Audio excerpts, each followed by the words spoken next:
Yo, turn it up, let's go! Welcome to Dog Pro Radio!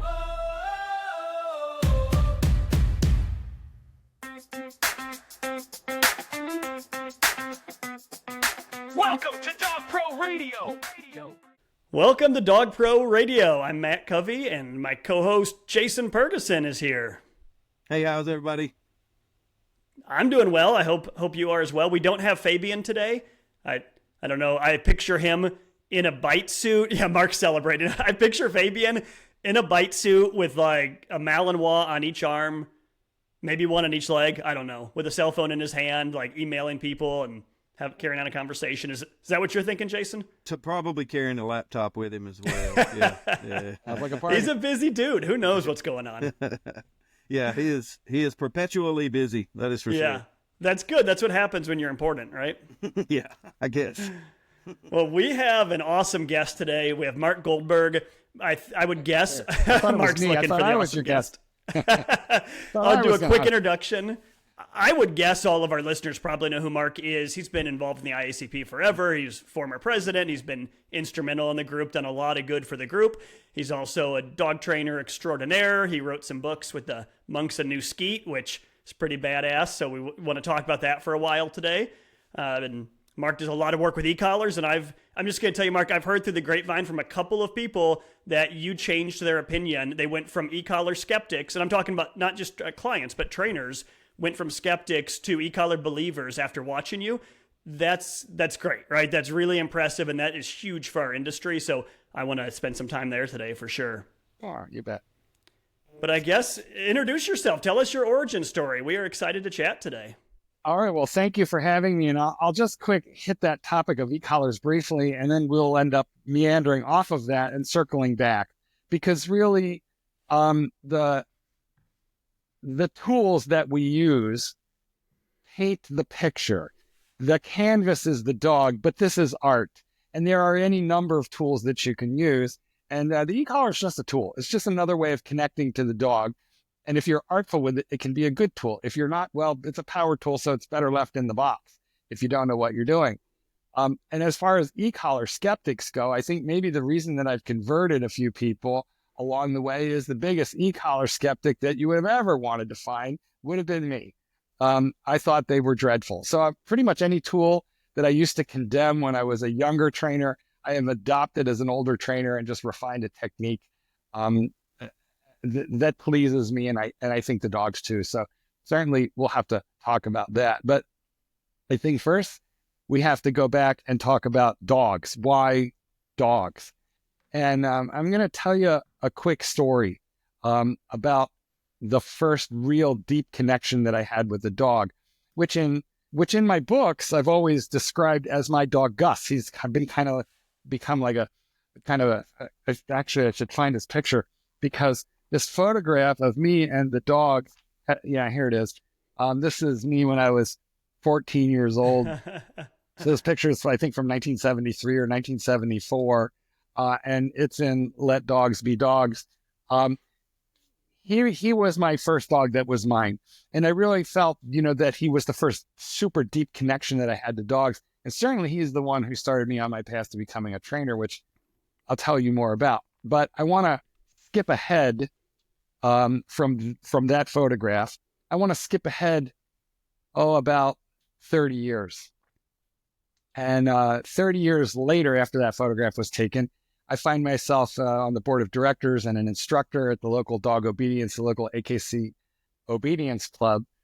And there's a collie giving his owner a hard time in the class next to mine. And every time this fellow makes a right turn, that collie bites him in the left leg. Every right turn, the guy got nailed in the left leg. And it wasn't a Fabian bite and hold, but it was a good solid, frontal connection. And I could see that he was just getting upset, and he just pulled off to the side, and he really had no help. So I went over and I offered to help him. And he said, yeah. And I'm like, look, the one thing is, if this dog tries to bite me, which I'm pretty sure he's I'm going to have to correct him to just show him that's not what we do in this situation. And he's like, you do what you got to do. And he handed me the leash. He very happily handed me the leash. So I make the first right turn, and the dog looks at me, and I'm not a hard turn. I wasn't trying to take him off his feet. I'm just wanting to turn to the right. And the dog gives me a little bit of glare. And I make my next right turn, and the dog gives me a little bit of glare. And on the third right turn, I was ready for him because I read the dog. I just knew what he was going to do, and I knew he was coming in for the bite. He just didn't know me well enough to bite me on the first or the second, turns, but he just couldn't resist himself. So I was ready for him on the third turn, and it just flicked the leash in such a way as to take him off balance, and he kind of tumbled. He wasn't prepared for that, and he tumbled down. And as he hit the deck, he looked at me. The softness and all the hardness was gone from the eye, all the glare, all the squint. And he looked at me with these gooey, melty collie eyes. And I petted him. He got up. We made another couple right turns. The tail was going. He was super happy. Handed the leash back to the owner. I ran outside the building and burst into tears. Hard, ugly, naughty, just ugly crying. I'm a 40-year-old man, or almost 37-year-old man, and I'm bawling, tucked behind a column at the entrance to dog training club, because I had a flood of memories. I had hidden memories. It's pretty amazing. The mind is an amazing, like an onion. We've got layers and layers and layers. And all of a sudden, at that exact moment, I knew why I was a dog trainer. And I always thought it was because of Gus and the broken leg and the car, and which I could tell you about. Mom sending me to dog school when I was 12, all like that. But no, it wasn't that. It was my parent. I had a very peaceful childhood until it wasn't peaceful, and then it was very dramatic, and suddenly, and there wasn't a lot of divorce. There was no divorce in 1967. It was an unheard of phenomenon. We were not kidnapped, but we were removed from our home, my sister and I, and we were placed with my great aunt. So we were away from home, and there were no kids in that neighborhood. It was one of those neighborhoods everybody's old and moved away. But there was a collie chained to a doghouse next door. And I was 9 years old, and I spent most of my days in that doghouse with that collie. And I even remembered his name while I was crying outside and that collie, his name was Tippy. And he used to look at me with those same gooey, soft, loving collie eyes, because I was all he had that summer. He was chained to a doghouse. His kids were moved away.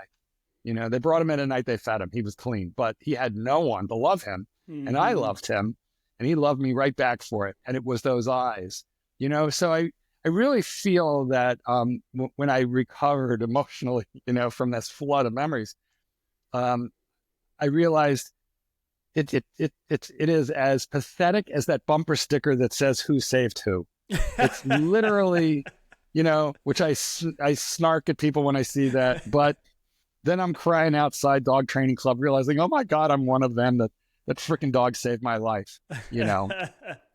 It was Every the first kid connection. Needs a dog, though, and I don't know. I feel bad for kids that don't have a pet for whatever reason to, have a dog to hang out with or do something with. And I mean, I grew up with dogs. Jason, I'm assuming you had dogs as a kid too, right? Oh yeah, we had lots of dogs. Yeah. And my training partner, my business partner, Patrick, he has a son who's an only child, and they've got 2 dogs. And Caleb, my little nephew, I call him my little nephew, he has learned so much about how to interact and share with other living beings by learning how to care for those dogs. He's 4 years old, but he's learned how to be gentle and kind because of the presence of those dogs in his house. And so I think it's really critical for children learning. So anyway, a few years later, mom's feeling guilty because, she's raising divorced kids, and I took full advantage of her guilt. Because she did not like dogs. She did not like animals at all, but it was inevitable. My father was born in the Chinese year of the dog, and I was born in the Chinese year of the dog. And so, it was, and his people were dog people. And so it was inevitable. I just nagged her enough to the point where, she just had to relent. what I really wanted was a collie. Okay. I didn't even know why I wanted a collie, but what I really wanted was a collie. Well, now we know why I wanted a collie. But we had a Volkswagen, and I had a sister, and Mom was afraid she couldn't fit us all into the vehicle, into the bug. She was unwilling to rehome my sister, which was unfortunate, but so she got me a Sheltie, and my Sheltie at 5 months of age ran into the street, got hit by a car. That picture was taken after that point. That dog lived to 18 years old. From 11, I was 11 when I got him, and I didn't lose until I was 29. Imagine the journey, from the age of innocence of a child all the way through into adulthood. And the good thing is most people can't tell the difference between a collie and a Sheltie, so it's kind of the same thing, right, to the average person. Definitely not then, especially then because it was an unknown breed. Really, it was a rare breed at the time. But she had to send me to dog school because he got hit by a car, and when he got better, when he got healed up from that, he had to learn. And when I started going to dog school, I thought I was only 12 at that point, and I thought I was I thought I was a hot shit trainer. I thought I was really quite good because I had the best dog. I won the first prize out of this huge group of students, all of whom were way older than me. And it wasn't until some time later that I realized I was just a goofy kid, and I happened to have a really good dog. But it really hooked me on training dogs because this was my best friend. I wanted him to be safe. And then my ego started to get stroked. Listen, I'm looking, there's a shelf above where I'm looking here with a bunch of very tarnished silver trophies. They're almost black with tarnish because dog shows back in the 60s and 70s, you didn't get little junky toys. You got trophies that were made out of silver. And so I got a bunch of them right up there. I'm looking at them right now, and they're all tarnished. But what's very bright in my mind is that dog and that friendship and what he taught me. And what he taught me was, I do this for love. I don't do it for that junk he didn't do it for the junk. He did it for the love. And so I started out training dogs because I thought it was cool to make my dog do stuff. And over the years that I worked with that and then other dogs, I learned the privilege that they were granting me of collaboration, that I wasn't making them do stuff, that I was motivating them to want to please me in ways that made little sense to them, but I needed for one reason or another. And so that dog taught me an enormous amount about compassion, about how to be a decent human being, about how to just be better on every level of my life because he believed in me and he trusted in me. And when I was wrong-headed about something, he was stubborn, that dog. And he would teach me, this is not how you get what you want. Figure it out. And so really, I got hooked on the good stuff because of him eventually. And it was, why does the dog consent to be trained? Why? And how to get that consent, how to motivate that dog, how to connect to that dog. Why do they care about us? It just fascinated me, and that has just been my weird little obsession for all these years. Yeah, I think it'd be good as we talk today to jump into motivation and just think that through, because at least for pet dog trainers, increasing motivation is sometimes not a big focus, right? Because you have your clients that are saying, make this dog not bite me in the leg anymore, right? Or not jump on me or not bark or whatever. And motivation is sometimes the feels like the least important thing to some trainers. So interesting, that's kind of the first place you went. Well, it was the second place I went after my dog taught me, you're not going to get what you want this way. Just give you a quick example of that, and then we'll move into your point. I had won a bunch of trophies at this point, and I sort of got a taste for winning. I liked it. And I was only 13, 14 by this time, but I'm becoming known in the area, and I liked it. I had an ego, so I liked it. And I remember one day I came home from school. It was a Friday.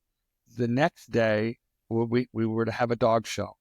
And so I came home, I grabbed the dog. I snapped on a leash. I took him outside. He was very good at heeling. Was one of the things that he was just very, very good at it.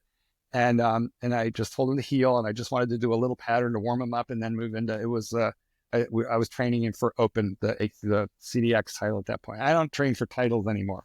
I train for fun, love, and profit, but certainly not, not titles now. But I respect it, and I did it. So anyway, that dog would not heel. And he knew how to heel, and he was great at it. And then I'm like, heel. And he won't do it. So I say it even harder, heel. And I started to move out, and he just planted himself. And it was very weird. It was just super, this had never happened before, and it was super weird. And so I did probably, for the first time, the best thing a trainer can do when he or she is confused, and that is to just stop. To just stop. And think. And so I stopped, and I thought, because like this dog was clearly going to let me kill him. He was 20 pounds, but he would have let me kill him before he would have healed.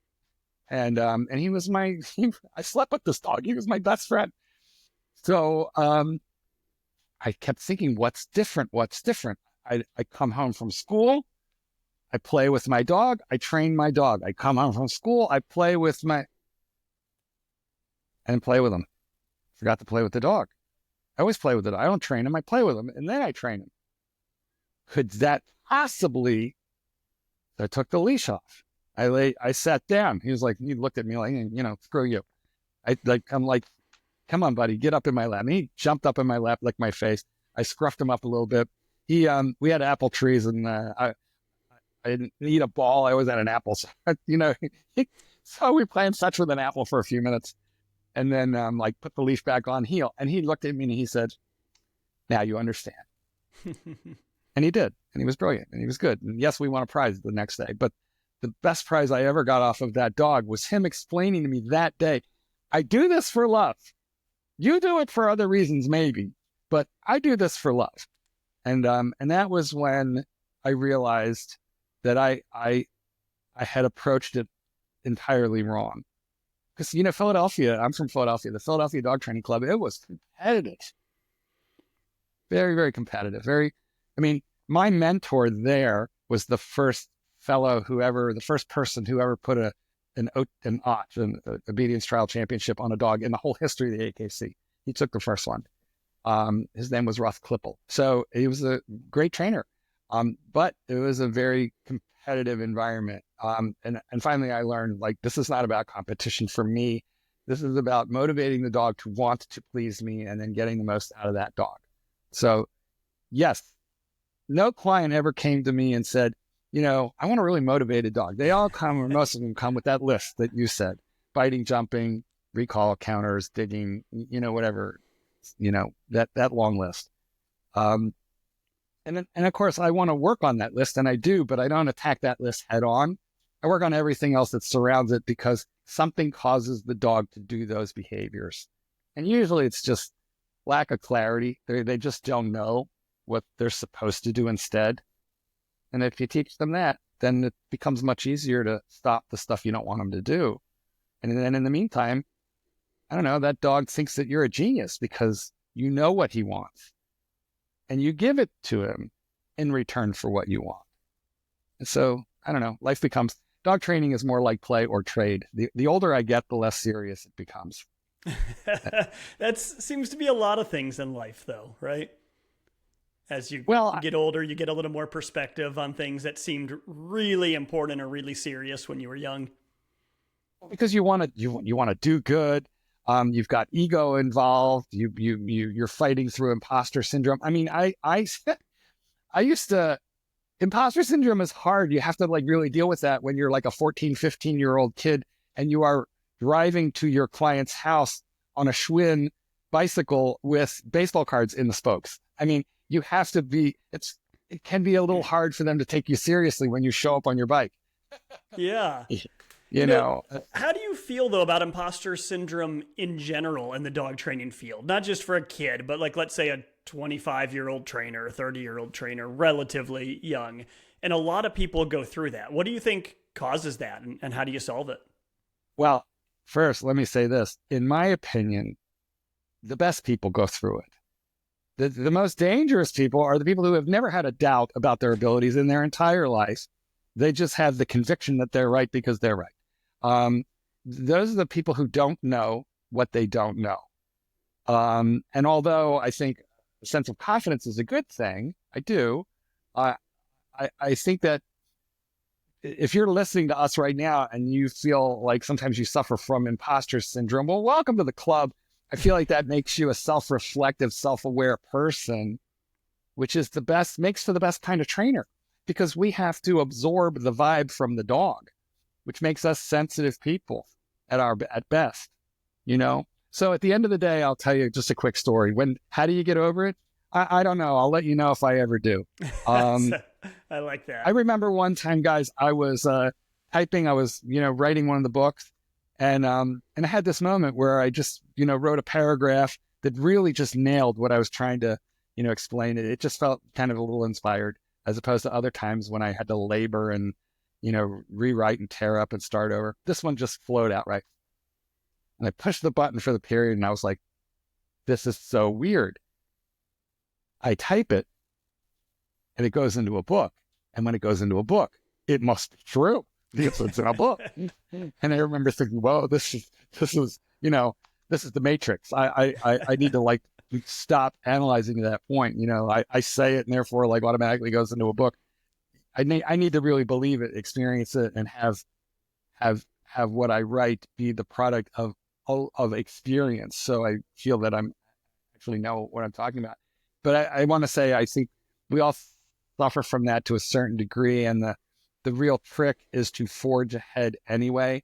And in most cases, if the dog has a pretty good opinion of you, you must be doing something right. If that dog is afraid of you or doesn't want to be near you, you might want to reconsider. It's a good framing there. And to me, I think some of it just stems from, and at least for me, is that you always, in theory, are getting better at your craft, right? And I look at how I am today, and I think I'm way better than I was 5 years ago, which means I probably wasn't that great then. And I'm way better than I was 10 years ago. And I started in 2006. I am so much better than I was in 2006. But then it makes you kind of question, well, if that keeps happening in 5 years, why I look back and say, wow, you weren't very good 5 years ago. Because it's a journey, right? You're always getting better and learning things. Yeah, no, there's definitely this point where I have had multiple evolutions in my training techniques and philosophies and stuff. And each time I've had to go, oi, I wish I could apologize to the last 500 dogs, because I found a better way to do this, or I'm better at this now, whatever that is.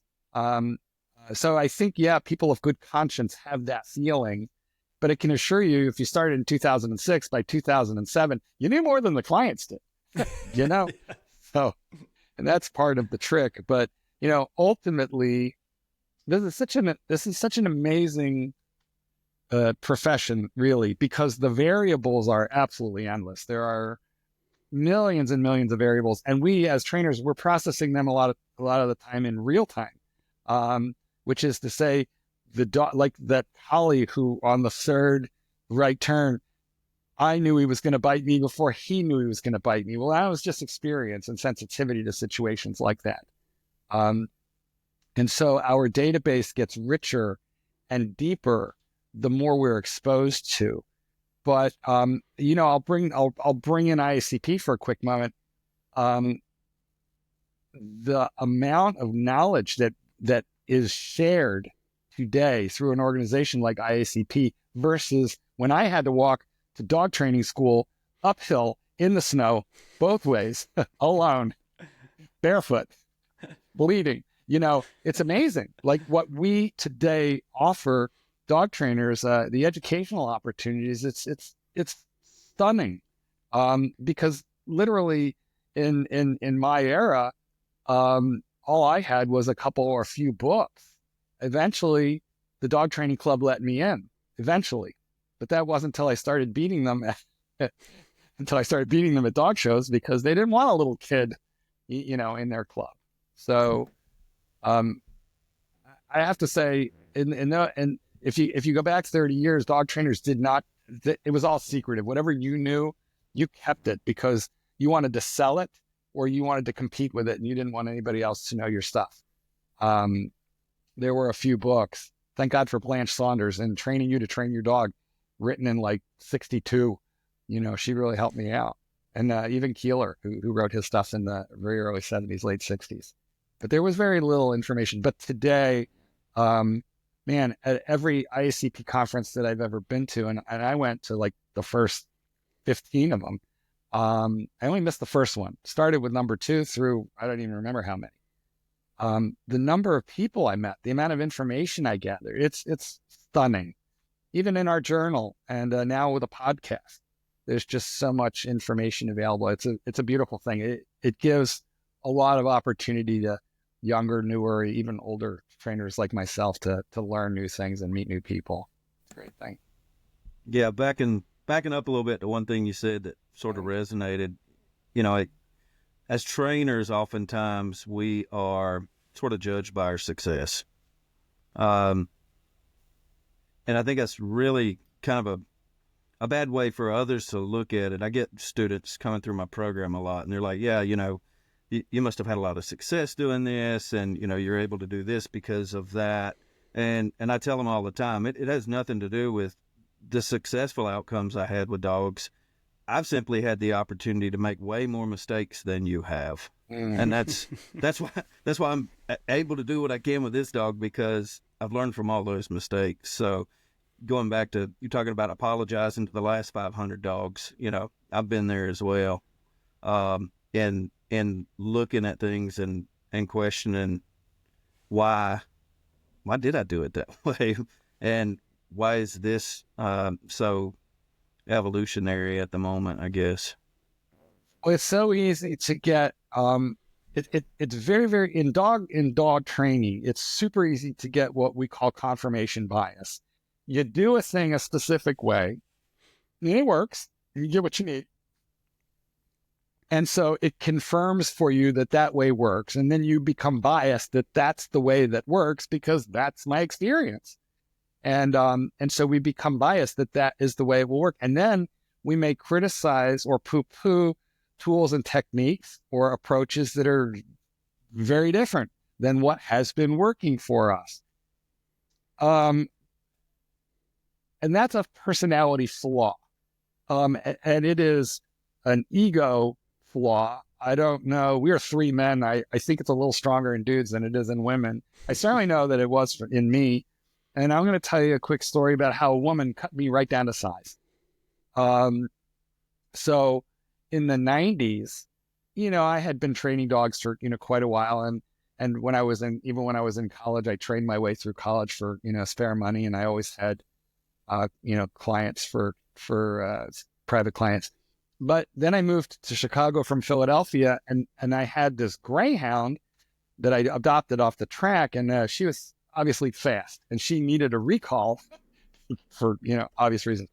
So I do some inquiries, and I learned that there's a little local dog trainer in the area who runs a class. And I'm thinking, okay, I'm going to go to her class, but I really don't need the instruction. I just need the distractions of the class so I can do my thing.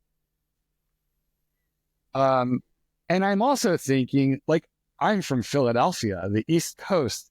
What you need to know is that AKC Dog Obedience was born in Philadelphia and New York City. It was born in those places, and it all spread west from there, starting in the late 40s, early 50s. And I knew a lot of the people who had been on the, like I said, the first ops, was the guy who taught me half what I knew back then. Anyway, and I thought, what can this little local, silly woman dog trainer in the middle of the Midwest, what can she know? But she's convenient, so I'm going to go. Her name was and still is Mary Mazzari. She is one of the founders of the IACP. There were 7 people. Martin Dealey and Patrick and Cindy Doohan and Mary Mazzari and just a couple of others who founded the ICP. And she knew a lot, but I didn't know that. I didn't know that at the time. This is actually even, I think, right before the ICP. Anyway, so I'm in class. I'm doing my thing. She's teaching her nonsense, which was nonsense. and I'm doing my thing, which is, what I know how to do. And after the second class, she comes up to me and she goes, I see you've trained dogs before. And I said, well, yeah, I have. She goes, your timing is excellent. I said, yeah, I know. Thanks. She goes, but you're not doing what I'm teaching. And I said, well, I got my own thing. She says, and I could see that, you know what you're doing. She goes, but could you do me a favor? And then this is where she sandbagged me, this woman. She said, I'd be really appreciative if you would evaluate my method, but give me some feedback. Am I any good at this? She said, but you're not going to be able to do that unless you try it. So I'm just curious on your feedback about what it is that I'm teaching. Well, little did I know. What I learned from Russ Klippel. What she learned from Bill Keeler in person. And I know Keeler is a bit of a controversial figure, but she knew him quite well. She trained with him. She watched him a lot. And she said the dogs loved him and you could never see the correction. She goes, it was just, everything was so gentle and so seamless that we'll talk about his book later, which is not gentle and it is controversial. But he was a very, very nuanced trainer from what she tells me. And anyway, so that's what she was teaching. The version of it that she learned, which was anyhow. So I'm like, all right, fine. I'll let you know if you're any good. Well, I'd been training dogs long enough to know how long it takes to teach a heel, a sit, whatever it is. And so I start actually doing what she's teaching. And I was like, oh my God, oh no. I've been training dogs for like 15 years. And this is better. And I don't know how to do it. But I know it's better. I already know it's better. Because I'm getting better compliance faster. And I'm not losing attitude. So I just became a student. I realized I'm no teacher. I need to be a student. So I spent the next couple of years learning all of that stuff. And then, eventually the e-collar came along and she did it again to me, but I was so appalled about the idea of the e-collar that I'll tell that story, how upset I was about e-collars. I'll tell that a little later when we talk about books. But I guess what I'm trying to say is I had confirmation bias that the way I train dogs works because it did. And therefore I rejected everything else. But the fact is that there's a rainbow of things that you can do with different dogs. And the only question is, what does this particular dog, what the dog in front of you, what's going to work best for him? Number one. And number two, if somebody knows something that works quicker, faster, and most importantly of all, happier than what I know, I want to learn that. And I've had to do that a few times in my life. And I think that's the mark of a serious trainer, somebody who always wants to see, well, if you don't like what I do, show me what you do. And if it's better, teach it to me. I want to learn it. I think it's putting ego aside is hardest the first time. And then once you've done it and you realize it's not a bad thing to put your ego aside and really become a student again or learn from someone or realize that they know things you don't know, it gets easier through time. But I think if you resist it, it's a lot harder. That's so true, because I was a little crushed when, when this lady from, Podunk, Illinois, just said, well, you could at least try this and tell me if I'm any good. And that's how she fooled me into trying it. Because if she'd have said it's better, do it, I wouldn't have. Male ego, I wouldn't have done it. But she sandbagged me.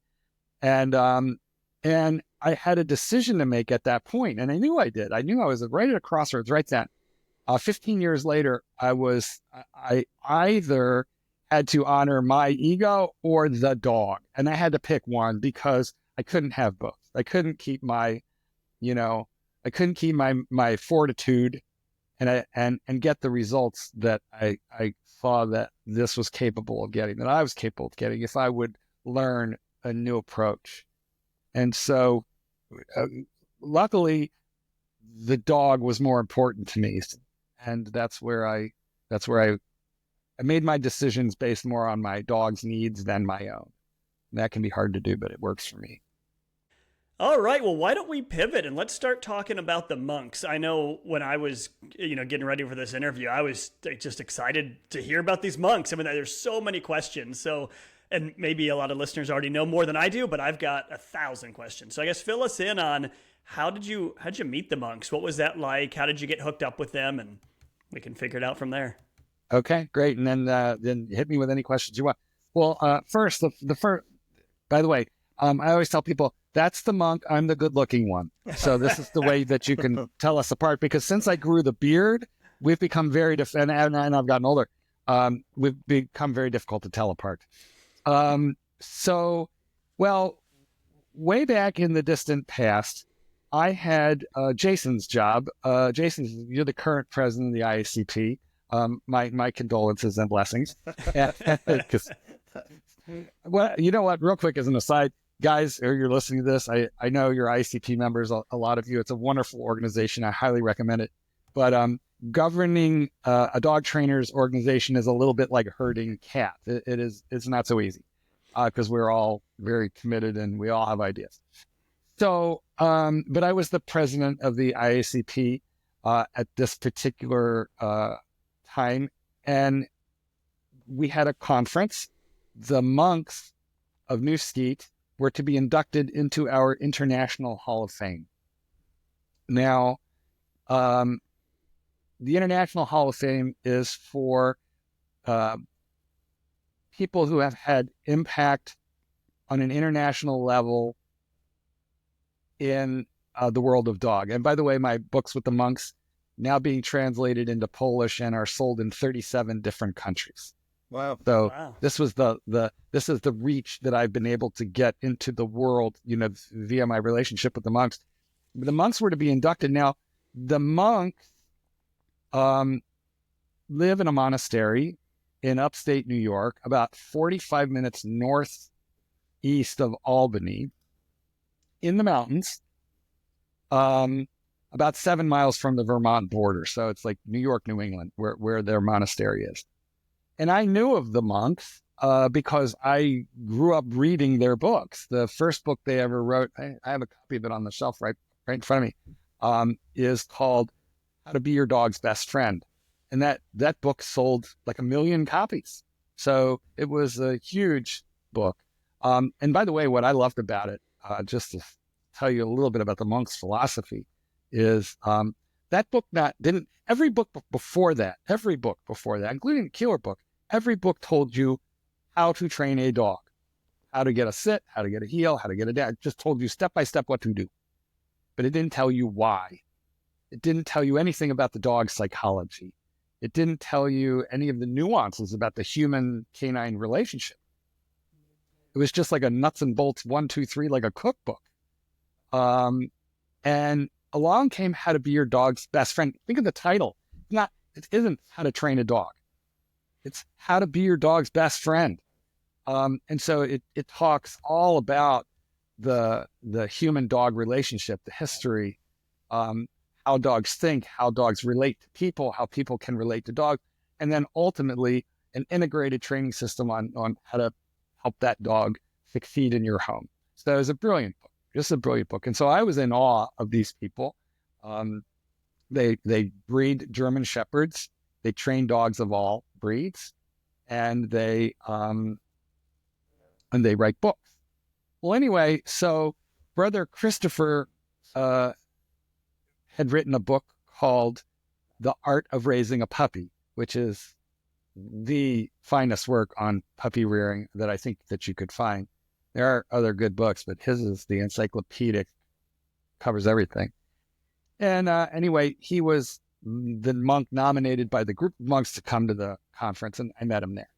And I was a little, I'll be honest, I fangirled a little bit. I'm the president of this organization. We're going to induct him, but I was a little, I just stopped myself from asking, for autographs. And, but what I found really, really surprised me, which was Brother Christopher, who, is very, very well known, has been on television, newspapers, the New York Times. He's a New York Times bestselling author, which for somebody like me who likes to write is like, it's pinnacle. He was very humble and very interested to hear from other trainers and talk to people. In other words, he was a dog trainer just like us. You put two dog trainers at a table, we're talking techniques, tools, and dog poop. in 10 minutes. And we just know how to connect to one another because it's a weird life we have. I don't know if you know this. This is a panel of weirdos. It's a weird life that very few people understand. It. We're the only people on earth who go to the grocery store and then pack our groceries into dog crates, who are completely used to, we hear stuff rattling around in the dryer. We know it's not coins. We know it's dog food. It's just an unusual life that we share, and he shares that. So I kind of want to rename our show to A Panel of Weirdos. Oh yeah, we definitely have a title for this episode, no doubt about there it. You go. Well, I'm glad I could contribute. But so it was just such a good immediate connection, and right away, he invited me to the monastery to visit, and I wanted to do that, and so. I did. I went because I'm one of these people who, Wendy Volhard, very famous dog author, dog trainer, wonderful. She's in that Hall of Fame also with her husband. They wrote a bunch of books. She wrote Dog Training for Dummies, but many, many other great books. When she invited me to her farm, I just got in the car. Like, because if there's an amazing dog trainer somewhere and I'm invited, I'm going. Like, that's better to me than a cruise or a trip to Paris. Like, let me go to somebody else's farm. And when I got to the monastery, I was just like blown away, by this place as so many people are who visit. Anyway, at that time I was doing e-collar seminars with Martin Deely, who was, I was the president of the ICP and he was the executive director at that time, also a founder of ICP. And, so we invited Brother Christopher to come down to an e-collar seminar, and he came. And then this is the way he tells his part of this story. Remember I told you how like blown away I was when I started training like Mary Mazzari, and I realized everything I know isn't wrong, but it can be tweaked and enhanced in significant ways for better results. Well, he had been training dogs for 25 years and had written best-selling books, and he told me he had that same experience working with Martin and me. That he was like, in a way, oh my God, like, I'm a moral, ethical person. I got to tweak things. What's better for the dogs? Doesn't matter that it's painful. We got to do it. And so we worked together, and I went there many times, and until he just became an extension of me and me of him. And so what happened was I really just started going to the monastery to help them kind of tweak their dog training program. But and were you still living in Chicago or the Chicago suburbs at this point? Yeah, when I still do. I mean, I still do. So you were traveling frequently to New York? Yeah. Okay. Yeah, I haven't taken the pledge. My boyfriend insists that I do not become a monk. So that's the small problem there. Right? I am not a monk, but I am I'm well accepted, up there. So to the point where there's a Goldberg room, somewhere in the building. But the reality of it is that I was going so often that I just met all the other monks and formed friendships, aside from Brother Christopher, because they're sort of a cross between a church, family, and like a frat house, because it's a bunch of, monks living in the same place, working together. And so I formed friendships and relationships separately, individually with all of them. And to the point where they, to me, seem like a second family. So the comfort level, the trust level between all of us grew organically and over a long period of time, which eventually led to books. And that's a separate story that I can tell you if you'd like later. But that was how I sort of formed this relationships with the monks. So when you're at the monastery, is it exactly like you would expect, assuming that I have no knowledge of monks outside of like movies, TV, whatever? Yeah. Is it exactly like you'd expect? You walk around and everyone's in a robe, like it's a monastery, whatever room you're in? Or a little. Okay, that's a little. Yeah. I'll tell you what, guys. If you want to, I'll give you a little bit of background on them. Then it'll kind of piece together with your comment. The order is called the Monks of New Skete. Skete is Skete, the monks of New Skete. And so you can go to monksofnewskete.org and see a million pictures of their monastery. It is extremely beautiful. And when you are there, you are well aware you're at somewhere pretty different, because they are not Catholic monks. See, I'm Jewish and I have a lot to learn. They're Orthodox monks. You know how you have Greek Orthodox, Russian Orthodox, Eastern Orthodox? Well, they're American Orthodox. And however, the tradition is based on Orthodoxy. It's churches with onion domes, so it looks like Moscow. Beautiful. But the landscape, the architecture, the buildings everything there is incredibly beautiful. There's a bell tower, call to prayer. Are they always in robes? No. They often walk around in street clothes. So blue jeans and a sweatshirt is a very common, monk attire. But they're in and out of church multiple times per day, most days of the week, and they put on robes just like you would think for that purpose. So yeah, you would know you were at a monastery, when you go there. You would. Okay. So when you're spending time there, is it? I've done a little reading on the monks, and I've read some of the books and flipped through some of the others as well. And it seemed, I remember them saying once something about how it's very quiet there, and they adopted a German Shepherd or got a German Shepherd, and the dog was rowdy, and that, from my understanding, kind of started their training journey.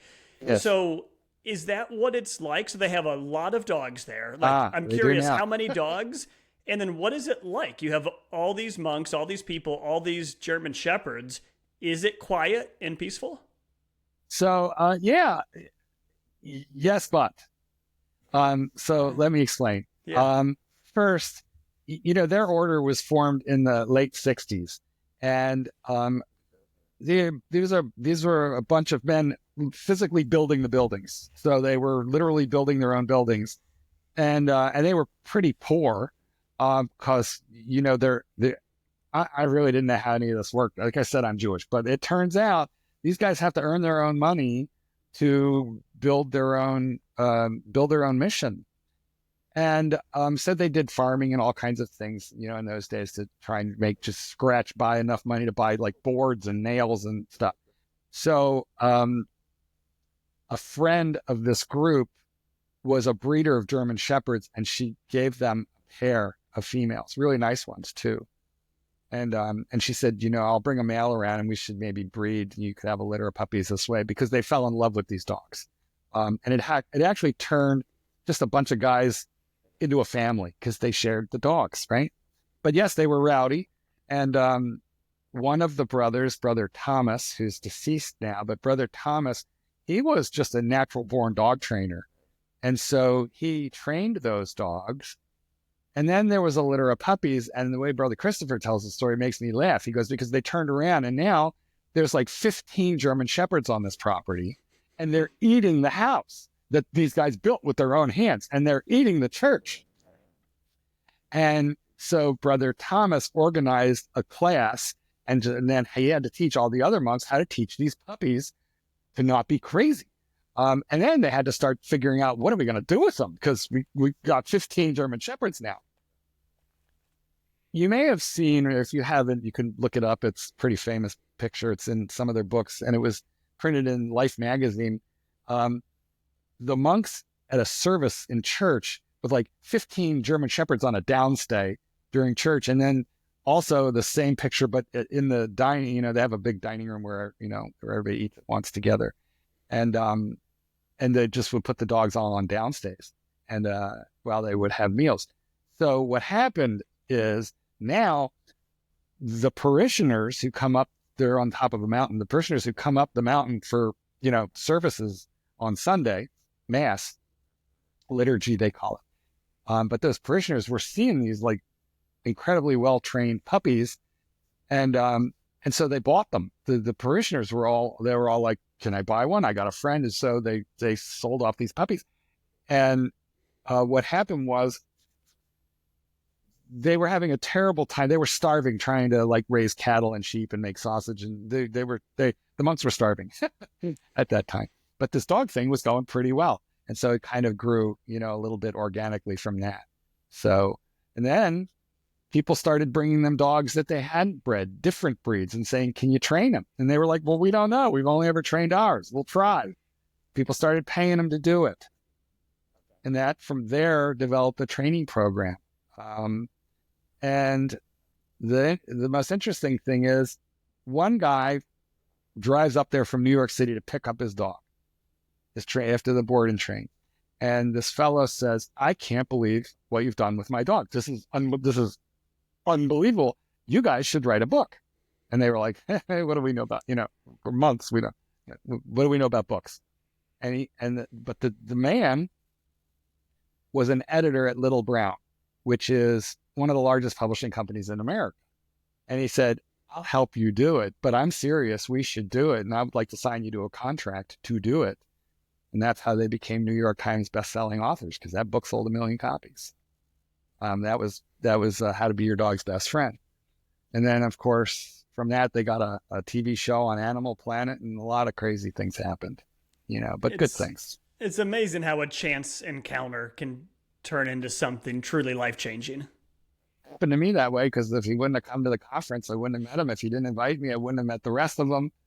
You asked if it was quiet up there, and the answer is yes. There's probably, each monk takes care of 1 or 2 German Shepherds, and there's like a dozen monks. So there's a lot of dogs in the house.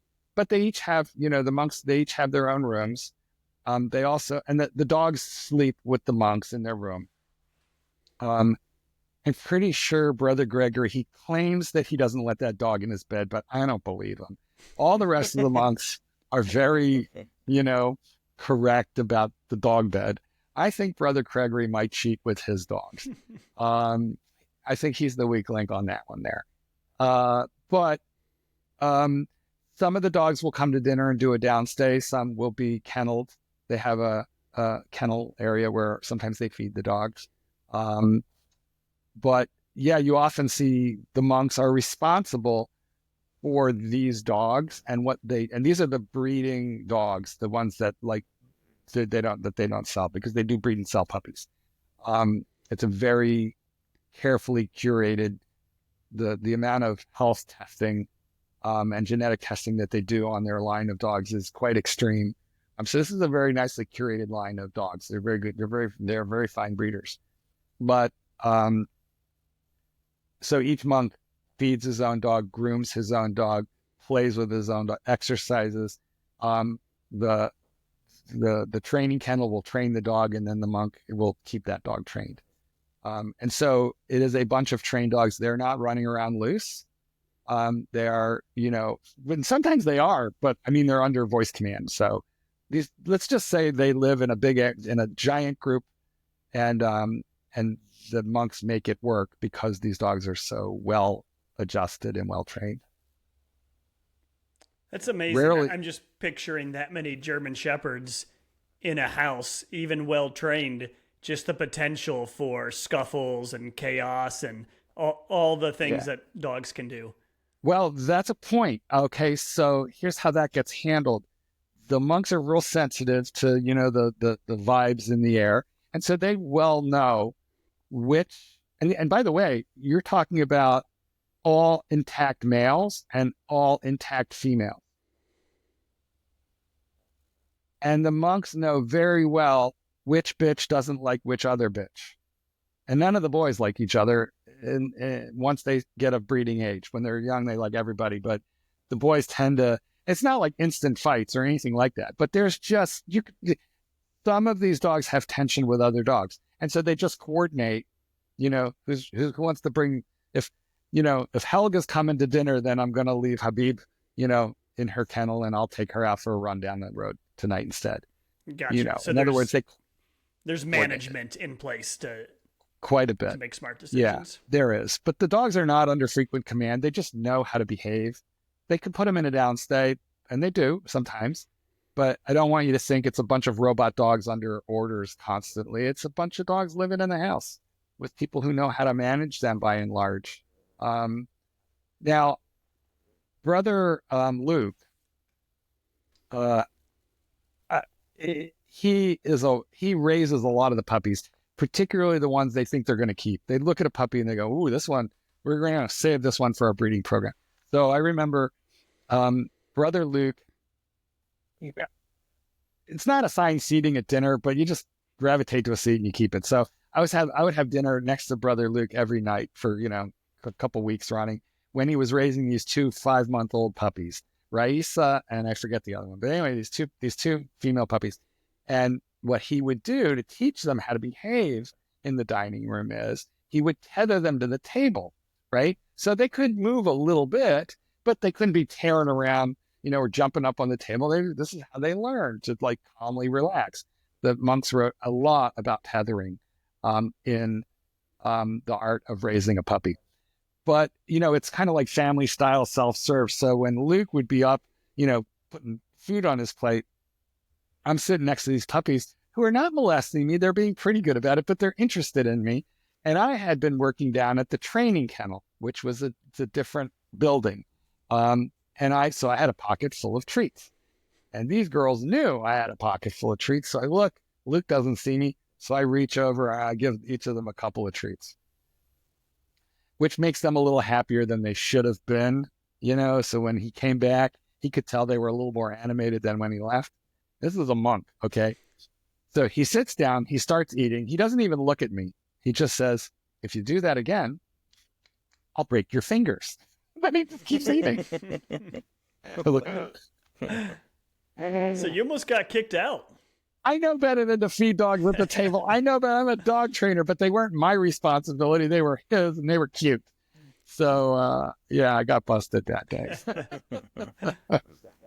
But these are lovely people who really are very dedicated to their religious life, but and also to dogs. Yeah. So do you think there's anything about being a monk that makes them a more effective or better dog trainer? This from my observation, what I can tell you is they're very focused people. Now, not that they don't have downtime and a little bit of leisure here, and they do, but you're talking about laser focus on whatever it is that they dedicate themselves to do. I've never seen a bunch of more disciplined, hardworking people. And so, I think the fact that this is what they do, and then there's so much that they don't do that people who aren't monks do. We want to get up and go to the movies, we just go. We want to go to a restaurant, we just go. We feel like going on a vacation somewhere, we just go. They have to coordinate all of that stuff, as a group, as a committee, right? And so they live with their dogs far more intensely and far more intentionally than we do. Far more. And moreover, because they are a breeder, the whole monastery is part of what they do is a breeding farm. When they live with a dog, they live with a dog who they know they're going to have for a time, but not forever. Because the females are healthy breeding age until a certain point, and then they're going to have to spay that female. And then what they do is they find her an unbelievable home. They're so picky about where these puppies and where these older dogs go.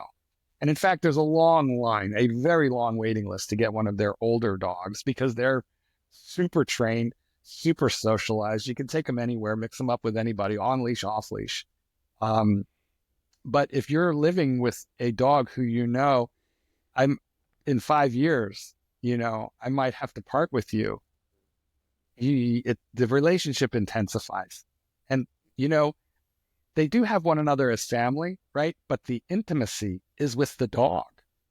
The sleeping in the room is with the dog. So I feel like they just are very, very dedicated to their dogs in a way that many other people are not. And it's a healthy way of living with a dog because they have 500 acres to play on. So, and they do with their dogs. But the dogs have an incredibly good life over there. They're super happy animals. But the monks don't live with them the way most people do, which is let them out to pee, let them back in, feed them, go to sleep. That's it. That's all they do with their dogs. These people are dedicated to these dogs. That's interesting, and I guess they just have a much different lifestyle than the average person, of course, right? Where this is their job, as opposed to like all of us working with our clients. Our clients have another job, and they got a dog just for fun, and then they're trying to fix all these problems with their dog, but they don't want to dedicate hours per day to it. They just want I'm hesitant to speak for the monks, but from my perspective, as an outsider who's gotten a real inside glimpse, what I could tell you is being a monk is not a job. It's a life. It encompasses, like, listen, when they walk outside the front door of the monastery to go to whatever building on the property, they're going to go do some work. They pass the cemetery. It's their cemetery, and all the old monks are in there. So when they get there, they know where they're going to go when they're done with their job, right there. They pass it every day. It keeps you very humble. And so it's a life. The dogs are an important component of it, but they're one component of and it's a full life. They're very busy people. Obviously, it's not for everybody. They have a section of their website about becoming a monk, and you can read if you want to know more about like how that works, because it's beyond me. It's beyond me. But I just will say I have great admiration for these people because they're all they're all brilliant people. They're funny people, and they're very, very dedicated to their religious life and to their dogs. It's just a remarkable place. We do workshops up there now. Brother Christopher and I do. We have one in June. People can go to the artoftrainingyourdog.com and learn more about that. But that's billable. But people can go up there on retreat for very small, dollars, and just stay a couple of days, in a room rented by the monastery, and it's not expensive to do it, and you get the vibe of the place, and and you can have dinner with the monks and. Yeah, I recommend that for everybody. It's truly amazing. That's pretty. I'm assuming Jason and I won't need that though. We'll get an invite. You've got our cell phones and our email, so we'll just be waiting for the invite, and we'll just pop on over. Everybody wants to pop over. They're very regimented there. I don't even pop over. Honestly, I don't even know how many times I've been there, and I have like my own room there when I go. But I arrange everything in advance because they are so, they have a religious calendar, right? Which has like, they're in Lent right now. They have a different religious calendar than Catholics. Like their Christmas is not December 25. Their Easter is not the same Easter because they're on the Gregorian calendar, not the Julian calendar. They haven't caught up with modern times. So, they have a different calendar. Well, anyway, their calendar is so full that they know every week of the year for 50 years in advance what they're going to be doing. And so, yeah, you have to make prior arrangements in advance. I do. I do. I don't pop over there. That is a commitment to scheduling. Yeah, it's truly amazing. But I will say the first time I slept in that place, I was in a building all by myself. It later got demolished. Okay. So I'm staying in this scary building in the middle of the woods with like mice in the walls. I could hear them. This is why it got demolished. And the dogs in the breeding kennel would howl a little bit in the middle of the night. See, 'cause what happens is they're sleeping in bed with the monks, right? But when it's time for them to have their babies, they take them to the breeding kennel. And then there's a monk who's like sleeping there, keeping an eye on them, making sure that they're not birthing. And if they are, that they have help. But I'm in the middle of the woods. There's the nearest human being is a quarter mile away up the hill through pitch black. And I hear just German shepherds softly howling in the distance. It was a very spiritual thing for me to go there because it's like a Mecca, if you will, for dog people. So, I started to write a book. I had an idea for a book. I wrote a lot about this. I wrote a lot, and Brother Christopher was extremely he encouraged me a lot. He was like my biggest fan on writing my book. And he had written numerous books. And so he knew how to do it, but it was the first book for me. And so there was a lot I didn't know about how to write a book. And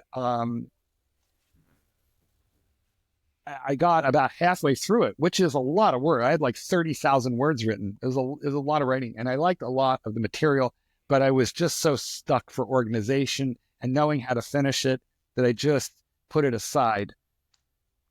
And I got stuck. It's called writer's block. And man, I got it really bad to the point where I was done and ready to give up. And one day we talk on the phone every once in a while, and he called me up and he goes, "How you doing? How's your book?" And I started saying a lot of unmonk-like words, which he lets me do when I can't stop myself. And he laughed and he goes, "What's wrong?" And I said, "I'm done. I'm done." I said, "Do you like it?" And he said, "Yeah, no, it's really good work." I'm like, "Good." I said, "I'm going to send you all the files because you know how to write a book. So I'm just going to email you all the files. And, just make it your own, finish it, rewrite it, do whatever you want." I said, "But you guys haven't had a dog book in 15 years because they switched off of dog books and started writing religious books." And so I said, "You haven't had a big dog book for a while. And, just take it." And he's like, "You're giving me your book?" And I'm like, "Yes, I'm done. I don't want my book anymore." And he said, "You know what? We're going to write it together." And I, "Wait, what?"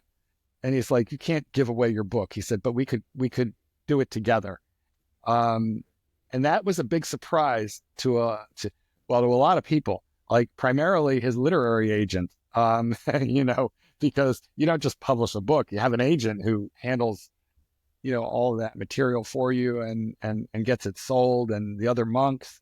So basically we had to talk to a lot of people in the family to make it work. But because I knew all the monks, they trusted me. It was just an organically weird thing because I tried to give my book as a gift to them because I knew he could do something with it. I knew he could. I knew the material was good. I just couldn't figure it out. So I was trying to just do something generous and just say, "Here, have it, and it solves the problem for me, and I can be done." But that act of generosity was met with an act of quadruple generosity on his part because he said, "We'll do it together." And then we had to figure out how to do that. Like, what does that look like? And we did figure it out. And we had so much fun. We didn't think, who knew? It turned out we were actually very good together. We figured out a way to make it work. We didn't have to be in the same room. He could be in his room and I could be in mine, 1,000 miles away, and we each had writing assignments. He helped me piece together okay, here's the chunk you're going to write, do it this week. And here's the chunk I'm going to write. I'll do it this week, and then we'll put them together. And that worked out so well that as we started writing other books together, sometimes the editor would call me and say, "Hey, I need Brother Christopher to write 500 words about this so I can stick it in right here in that chapter." And I'd be like, "I got you." And then I would write Brother Christopher's 500 words because I can write in his voice. I know his voice. It's different than mine, but I know it. And I just use bigger words with more syllables than I would normally use because he's smarter than me. And then he sometimes he'll do the same. He'll just write the chunk that, I was supposed to write. And so, it worked out. We had more fun collaborating than we thought we would. And then, we got more contracts. So we were like, "Well, let's just keep going." And so this was the first book. Let Dogs Be Dogs its little subtitle is Mastering the Art of Living with Your Dog. And I really wanted to call it The Art of Living with Your Dog. Because, you train a dog, maybe half an hour here, half an hour there. What about the other 24 hours a day? Or the other 23? This book tells you what to do when you're not training the dog, which is 23 hours of the day. And that's what this is. It covers, everything that we know about not training a dog. Because most dog trainers, we don't formally train our dogs. They just sort of absorb the little teachable moments we give them along the way. And then at a certain point, yes, we might need to teach some formalities, especially if we're going to do competition things or we want specific behaviors that are not real natural to a dog, such as jumping up on a bucket or something, like that. But mostly the dog just absorbs what we want because we know how to live with the dog. And that's what we wanted to share in that book. So that was the first one. The second one is this one. So living with your dog, and then we wanted to write about training your dog.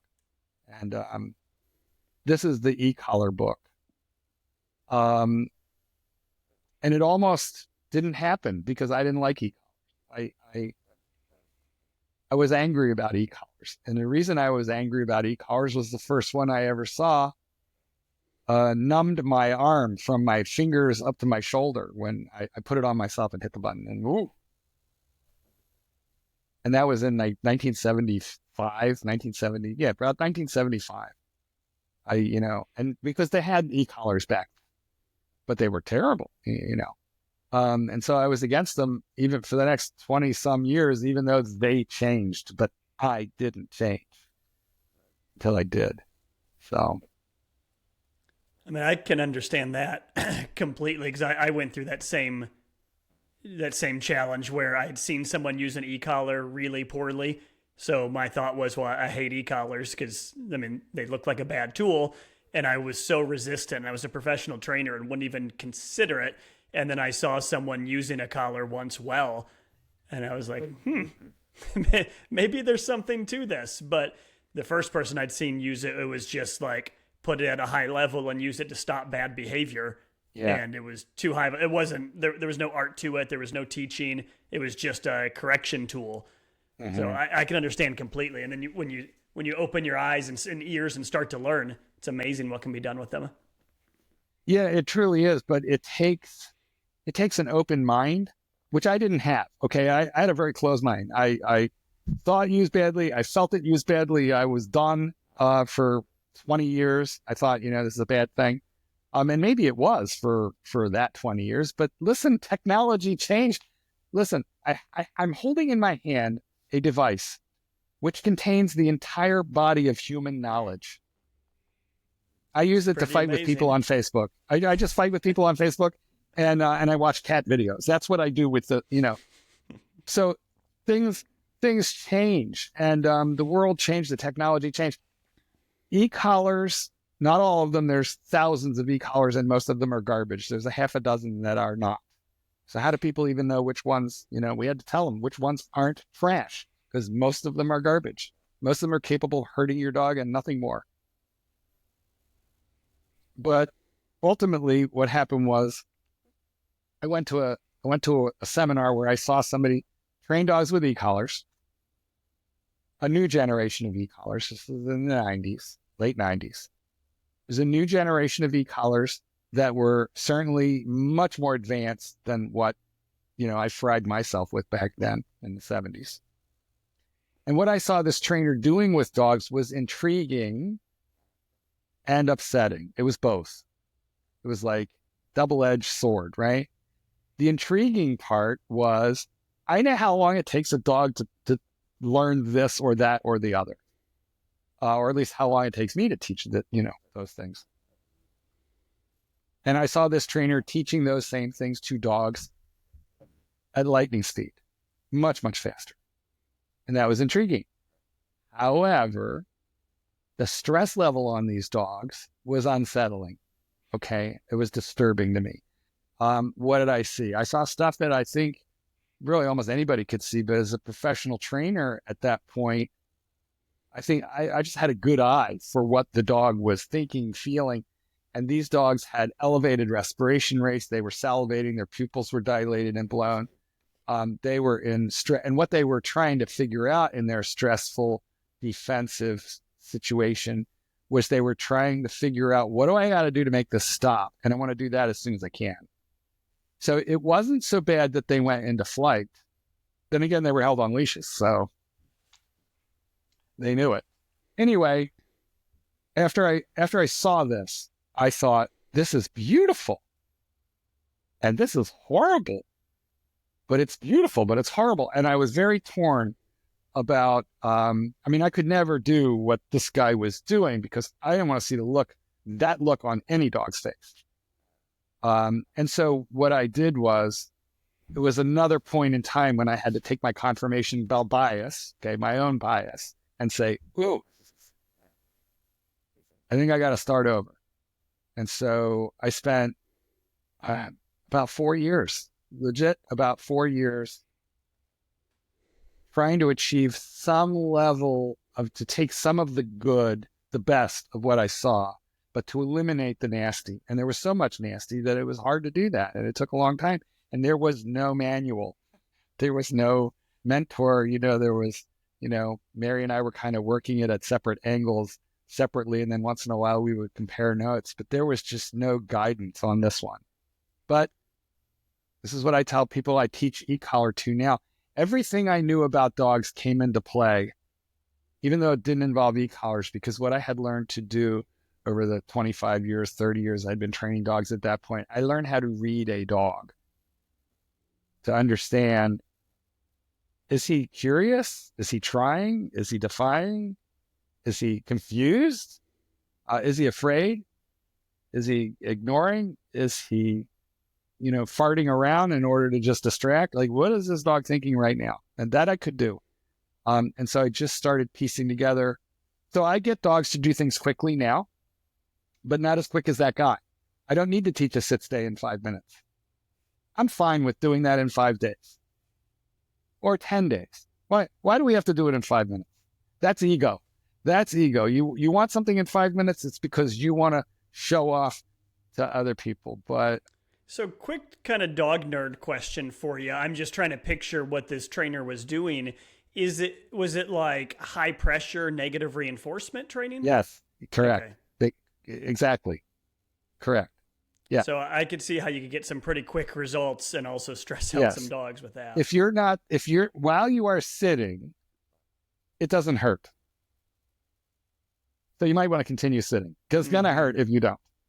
And now I'm talking about taking a line of dogs, all of whom already knew what sit was. It wasn't like he was teaching sit for the first time, but taking a line of dogs, putting them in front of a chain link fence, putting 3 or 4 dogs on a sit stay, and then turning a pack of dogs loose on the other side of that fence. We're going, fence fighting the dogs who were sitting with their tails 6 inches, their backs to that fence. And basically the message to the dogs on the sit stay was, don't move or it's going to really suck until you resituate yourself.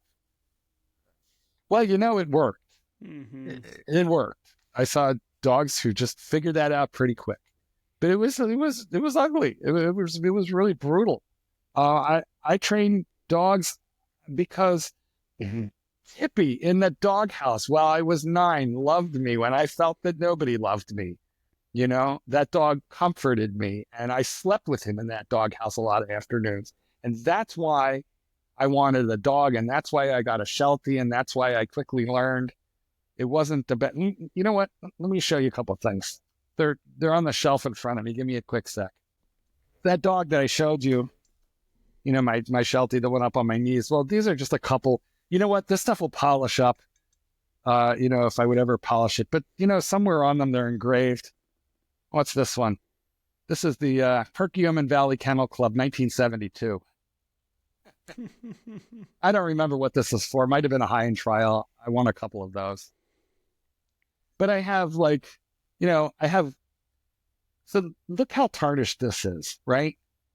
But the dog, the memory of that dog, I got him when I was 11 years old. I lost him when I was 29 years old. I still dream about that dog. I still dream about that dog. I did it originally. I started out doing it for this stuff because this felt good. 1972. I was a little kid. I hadn't been through puberty yet. And look at me now, old and grizzled. But I guess the point I'm trying to make is somewhere on that, lost on that shelf, I won't take the time to dig it out now.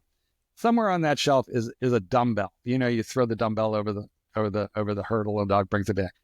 So, but there was no dumbbell that fit him. And now today it's real easy. Dumbbells are commercially sold, but I had to make mine, and I am not a woodworker. Even then I wasn't, but I somehow figured out how to make this little dumbbell out of scrap lumber. And there's marks on it that, on the cross piece where the dog would pick it up. My dog's tooth marks are on that dumbbell. And I treasure that so much more than anything else, that I own, or any accolade or any ribbon or anything. I've got my dog's dumbbell that he picked up and brought to me 10,000 times. That's why I do this. That's why I do this. This is the wrong reason to train a dog. Ego.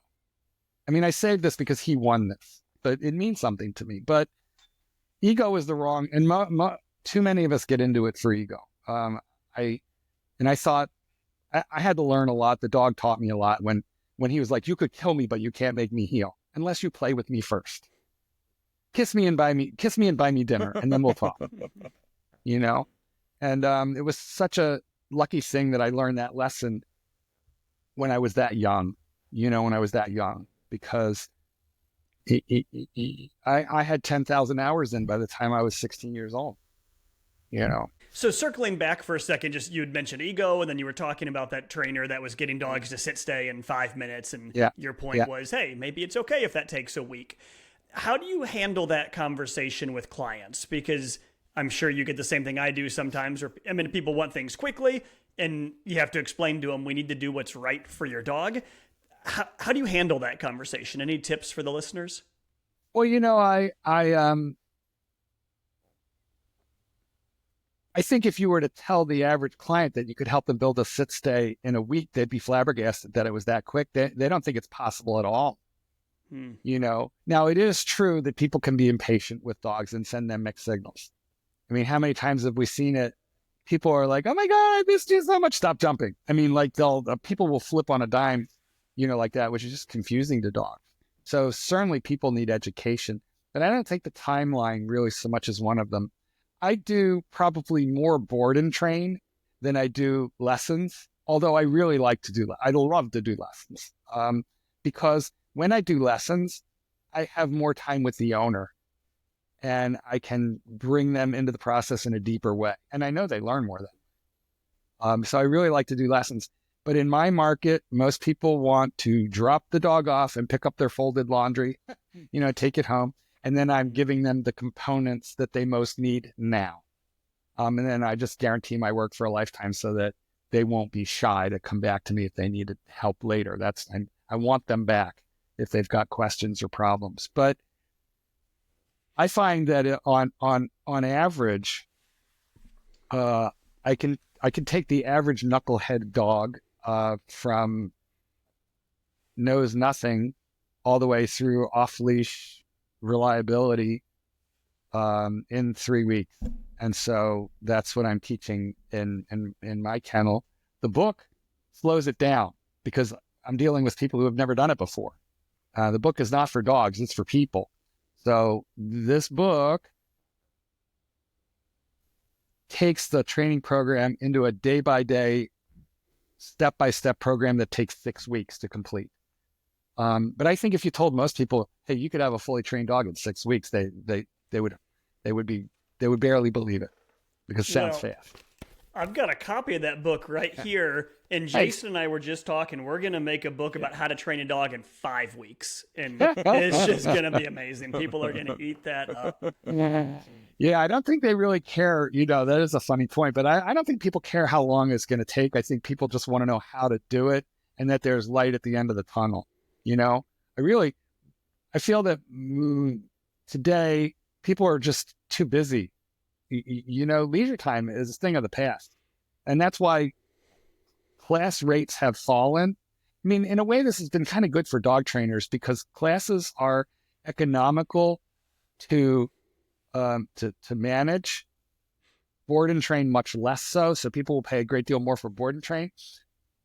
When I was a kid, you couldn't sell a board and train. Nobody would have done it. Everybody went to classes. But then again, if you look at what the amount of leisure time that people had in the 70s versus what they have now, leisure time went away. what came in instead is the second and third job for so many people. Both spouses working, today. So I think that's created opportunities for dog trainers, which is a good thing for our profession. But at the same time, I think it's important that we teach our clients so they can keep their dogs trained, So I would like to sell more lessons, but I sell more board and train because that's what that's what they mostly want. I wrote an article that was published in the Winter Journal, the ICP Journal. And that article is about how to find what's called the working level or the educational level, the level of the e-collar. How do I know what I should turn this e-collar up to or down to for my dog? And if you guys get the journal, people who are listening to us right now, I urge you to have a look at that article, because I have really strong opinions on how to find the level to communicate with the dog. With the e-collar, what I'm trying to do is I'm trying to give the dog a sensation with the e-collar that they can just barely detect at any given moment in time, right? So the adrenaline level or distraction level of the dog is a moving target, and I want the e-collar level to be just a teeny bit above that.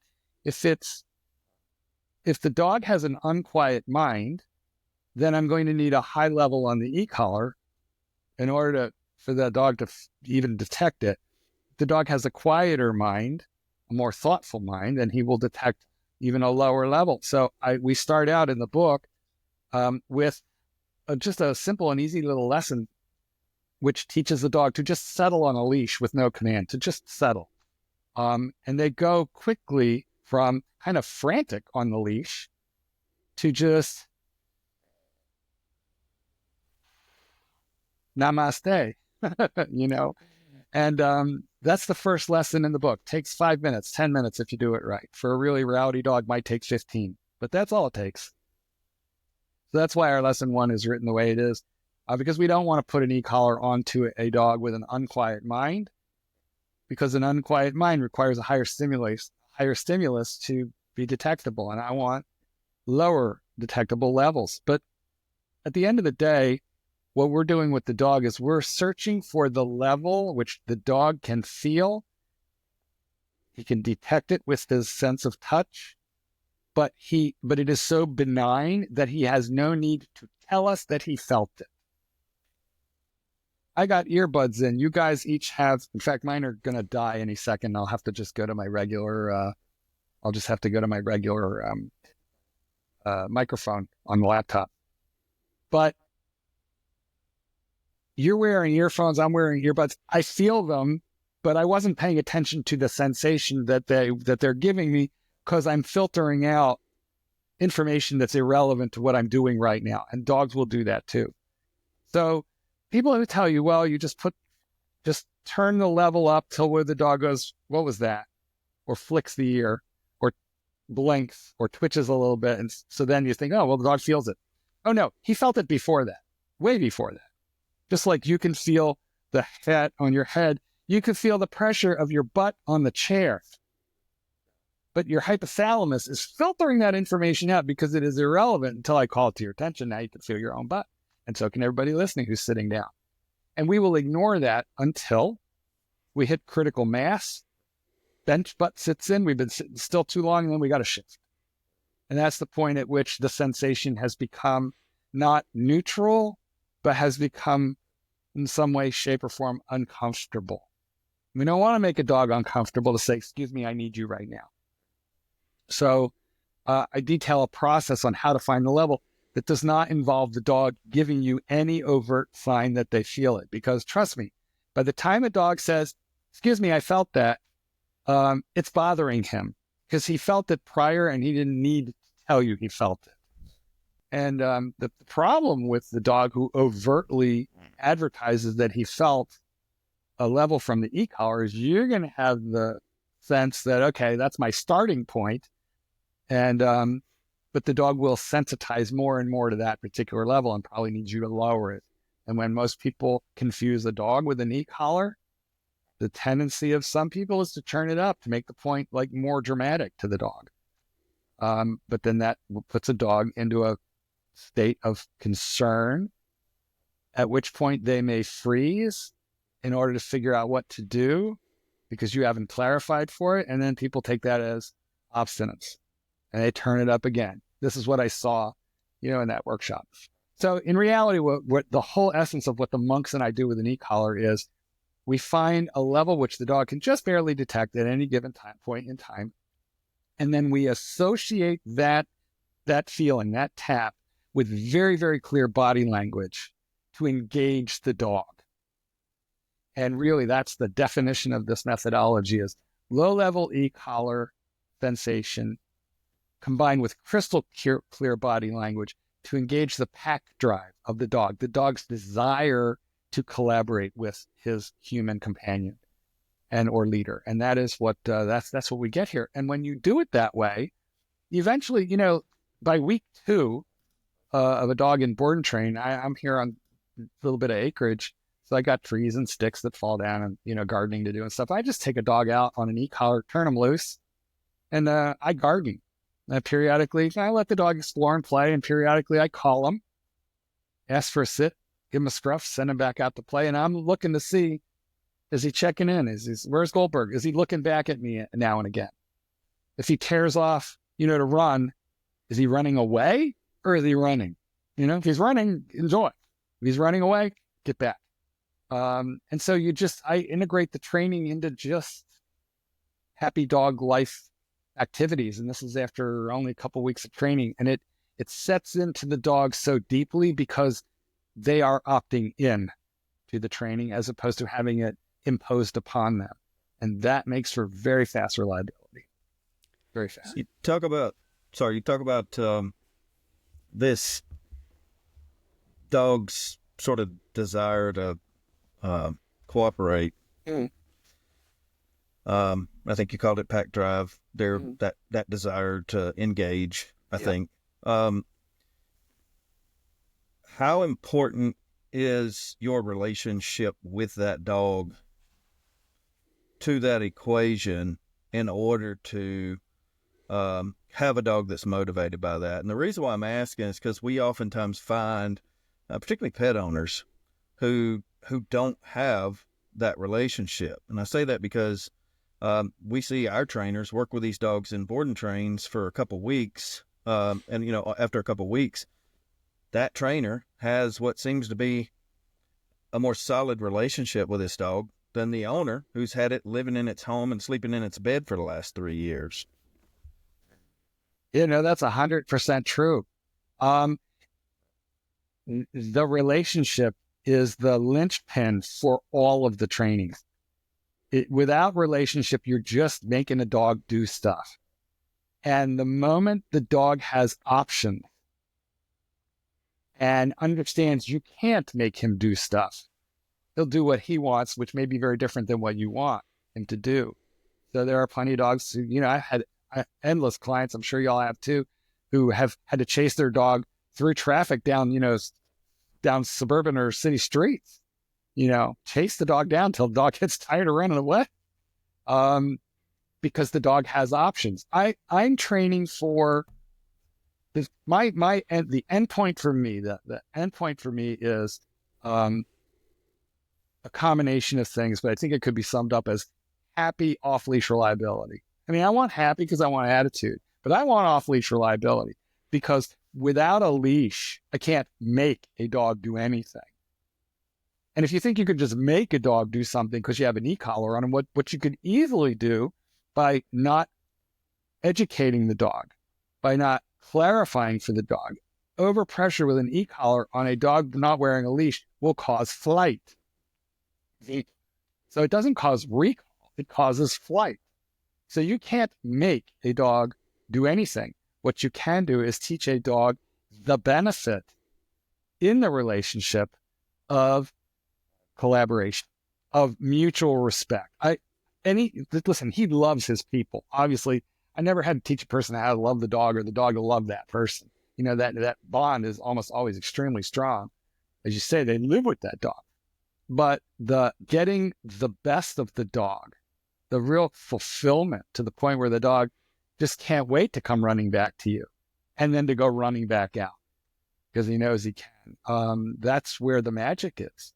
And that's the happiest part of this for me, is that the longer I do this, the less like training it seems. It's the more I'm hiking with these dogs, I'm gardening with these dogs, I'm playing with them. There's a little bit of food strategically involved. It's very strategically baked into certain lessons like recall. There's a bit of luring involved for the dogs who like food. For the dogs who don't, well, you have to find something else that motivates them. I love training a beagle because I know where the rabbits pee in my yard. And I will give them, that's where they want to go. I'm like, great, I'm taking you there. But I'm the big beagle. I'm going to take you where I want to take you first. And then as a reward, hey, come over here and have a whiff of that. Told you. So then they start looking at you like, what else you got? And I'm like, I know where the raccoons are too. So, not every dog is going to be motivated by food. Some are very emotionally motivated by, love and play and physical contact. And some dogs are kind of admittedly standoffish. But what those dogs want, even the standoffish ones, what they want is independence. You're like a lot of your guardian breeds, kind of independent sort of minded dogs. If you teach them like, hey, look, when I can trust you not to leave the property, well, I'm going to give you a whole lot more independence, but it comes from me. And here's what I need in order to give you that. When they understand this, dogs will do almost anything for you. And I think they're psychologically created. Well, why do dogs care what we think? Well, because we bred them that way for 30,000 years. The ones who didn't care were not useful, and we didn't feed them. We probably ate them. And so we just created a lot more DNA that cared. You could point to chimpanzees are much smarter than dogs, but you could point to a cup and a chimpanzee might not want it. You point to a cup and the dog wants to know what you got, what's in there. They're just built to take direction and to understand us on a deeper level than animals that are even, theoretically smarter than they are. They just care. They care more. Really, I mean, the only other domestic animal we sleep with is the cat. And let's be honest, I love cats, but they don't really care what you think. I mean, that's true. Just as long as the box is full of food, that cat is fine. The dog is lonely without you. The cat opens one eye and goes, yeah, nice to see you. So motivating dogs to want to do what you want and then showing them how they can achieve it in rapid order can get you a really reliable dog quickly. Anything I can do with an e-collar, I can do without an e-collar. It's just harder and it takes longer. It's just harder and it takes longer. And honestly, it's harder on the dog, right? Because if you're going to teach a dog, don't bolt on a line, he's going to have to hit the end of that line a couple times. And that's harder on the dog than giving him that little sensation that says, you're running out of line, you're running out of line, you're running out of line. And then have him stop and look at you and go, I was running out of line? Like, yeah, come over here and get a treat. Okay. But then I'm going to drop that line because I don't want to hold that line. I train with leashes and lines as though I were going to eliminate them in mere days because I am. And that means I don't want to physically use them too much. I want the dog to figure it out. Introduce e-collar. If you're training, I'll just set you the scene. Right. 1-year-old lab, happy-go-lucky dog comes into your board and train program. No fear issues, nothing exciting going on, just a dog. When do you introduce e-collar? Okay, so it's a little different what I do than in the book versus what I do in my own kennel. In the book, there's a couple preparatory lessons because I need people to learn how to, read a dog a little bit before putting the e-collar on the dog. We have the e-collar on the dog in the book in the first week, but in my kennel, it just depends on what's happening that day, but it would be very typical that I would put a prong collar on that dog, or I'd put a Hermsprenger on the dog and an e-collar. And I'm not even using the e-collar until I'm hanging out with the dog for 10 or 15 minutes. And by the way, this is probably after I've pottied him and spent a a few minutes with them, just kind of getting to know one another. I'm not grabbing a leash and bam, training. We've probably gone for a sniff and a pee. I probably did that on a Herm Sprenger because I'm old now and there is only so much being thrown around a yard I can take by an 80-pound lab on a harness. And that is the way they come in. So I put the prong on. I don't need to teach them anything. They just pretty quickly figure out I should not pull too crazy. Anyway, but in 15 minutes, I'll have an e-collar on a dog. And all I'm teaching that dog at first is we're going to walk from point A to point B. I'm going to make a 180-degree and about turn, and I'm going to purposefully step off in the other direction. But 1 millisecond before I make that about turn, I'm going to give you that imperceptible tap with the e-collar, which says you're running out of leash. And usually in 3 or 4 turns, that dog is turning with me on that tap and on that turn. And if he's not, I know I underestimated his number. That's all. And I just got to boof it up from 5 to 6 and try again. And then I start throwing in surprise turns where he didn't expect me. I'm not going to point A, point B. I just throw in a different point. But I tap the turn, and if the dog goes, "Ooh, I know what that means. I'm running out of leash. We're turning." Then I know, "Ooh, I found your first level, your educational level." And in my book, we think of it as the educational level, what you can feel when you're relatively calm. The reinforcement level, when you want to experiment with, well, I felt it, but I don't still really feel like doing it. Do I have to? So then it goes from this to that. It's not, bad or anything like that. It's just a little more insistent. And then the dog, okay, got it. And so that's the way we train. But first we have to educate. And if we're lucky, we educate, we reinforce. We may never have to correct what I would call correction, what the average dog trainer would think of as a correction. I don't correct. I don't have to correct most dogs, very few. Meaning give them a moment that they really regret. That's very rare. So I got a quick follow-up to that. Something that I feel like a number of people consider taboo. And that is your approach, if any, in using an e-collar with fearful dogs. Well, I guess you'd have to give me a scenario. Like a dog who's afraid of me, or a dog who's afraid of noises. I'll give you one that we had not that long ago. It was a client who brought us a dog. They had gone somewhere in the Caribbean. I don't remember, Bahamas maybe. Oh, yeah, they got an island. Or somewhere else. And they ended up bringing home a pot cake. Right. Now this dog's lived on the street, right? Its entire life. And or lived on a beach somewhere. And it's just never been socialized to people. And it's lived with other dogs. Yeah. Now all of a sudden, its entire world's flipped upside down. It's been on a plane, and welcome to the U.S. Welcome dog to a like new that. home. Yeah, dogs like that have something that all predators have. We have it too. Dogs have this as well, called neophobia, fear of what is new, right? And they are the dogs have lived a feral life. I mean, they lived on the beach. They've been fed handouts, so they're around people. But they've not lived with people. They have not been particularly well handled. And what they have learned is what to avoid. So that their survival is due to a keen sense of what to avoid. And then they're brought into a home, as you say, and now they have to learn it. You can use an e-collar with that dog. But here's the main thing to remember. The greatest, and I think, by the way, I think right now I'm quoting Chad Mackin. I'm pretty sure I am. The greatest fear is the fear of the unknown.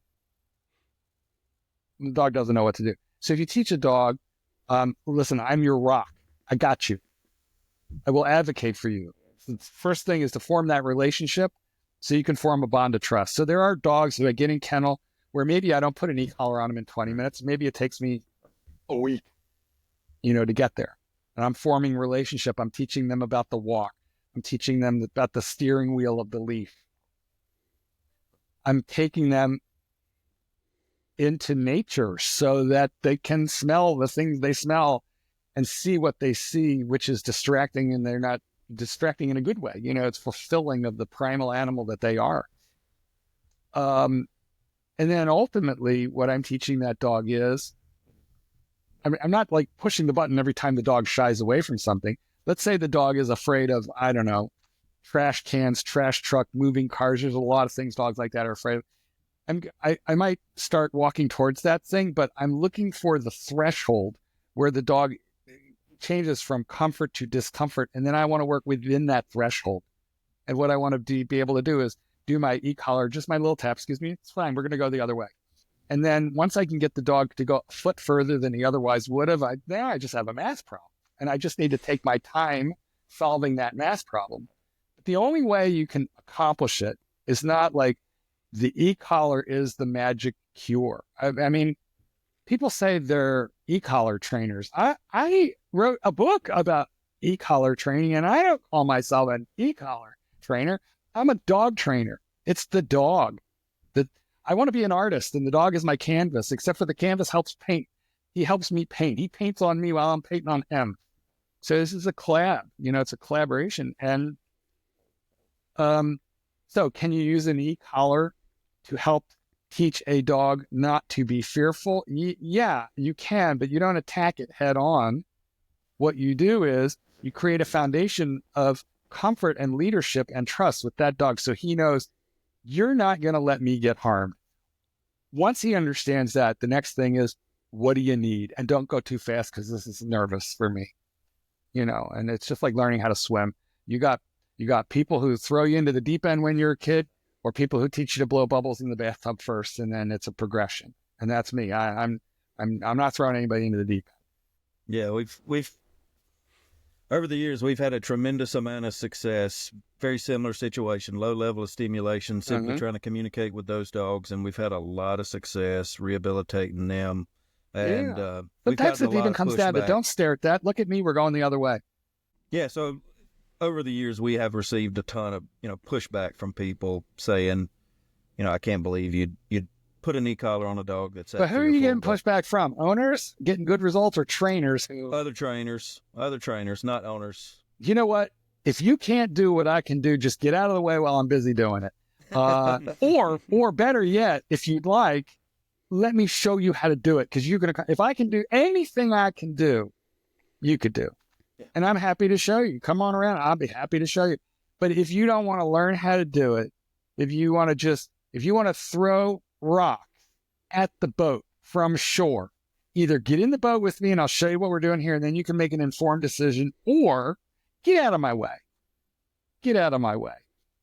I had someone come to my farm to see this. I was teaching a workshop here, and I'm not going to mention her name, but she is very well known. I mean, this is a name. And she is very, very well known in the purely positive dog training arena. But I thought it was like remarkable and cool that she wanted to come. I mean, we were nominally friendly with one another. We just had kind of opposing viewpoints on a lot of things, but nonetheless, she, came here, and she spent a day watching me work with dogs and students. And what she said to me was, "This is beautiful work." She said, "And if I weren't who I am, I would want all of my associates to come and my assistants to come here and learn this, all of them." And I took that as high praise. I understood what it meant was she politically couldn't bridge that gap. Understood. I know where her funding comes from. I get it. I feel like I know who we're talking about here. Did the conversation turn into I'd lose my brand deals? So, I don't know. No, okay. I don't know. So, but because it could be a lot of people, I don't want to narrow it too far down, but no, I'm not sure you're barking up the right tree. But I think the key point is that you tend to get pushback from people who haven't seen. And I was that guy. You're working with an e-collar, you must be a horrible person. You work with a prong collar, you must be a horrible person. Well, here I am. I guess I'm a horrible person. I got a kind of question that'll merge two things here, but we'll have to back up a minute. So, I mean, there's a lot of folks out there who say, if you're willing to use an e-collar, you're this horrible, narcissistic, overbearing, right? All these horrible things, right? Yeah. And then you're saying that you're teaching a seminar with a bunch of monks who also helping with an e-collar seminar. And those two seem to be like polar up, monks and horrible people with e-collars. How does that mesh? Let me tell you, the first time after I told you I go there repeatedly, right? Yeah. So this one time I go back, and now, I've taught enough monks that they're starting to teach each other. And I come back, and it's this really flipped me out. I thought it was amazing. They're going to church, but there were some dogs. They had some of their dogs with them, right? So they're in robes, and they wear, like big wooden crosses. And a couple of them had big wooden crosses and e-collar remote controls hanging there. If we could invent a cross with an e-collar remote built into it, I should probably talk to, e-collar technology and dog trust, see if they can, work this out, but just if they would just like build that in. Look, that goes back to that conversation we had earlier when I said Brother Christopher came and saw and realized he had a problem. And his problem, his words, not mine, he's told this story a lot of times. The problem he had was he saw it was good. He saw it was faster than what he could do and got him further because how do you get a dog off leash in 3 weeks? You don't. He was taking 6 weeks to do it. And then even then, was the dog proofed on deer? Even then. So he knew that he had a problem. And the problem was that he had seen something that he thought worked better than what they had been doing at the monastery. Compatible, but still it was better, e-collar work. And he felt he had an ethical obligation, a moral obligation to incorporate it into his training routine because it was better. It was gentler and it got better and further results. Off-leash reliability is a lifesaver when it comes to dogs. Literally. They don't get hit by cars and they don't run away from home and all that. So he felt he had a moral obligation, even though he knew it would be controversial. He knew it would be.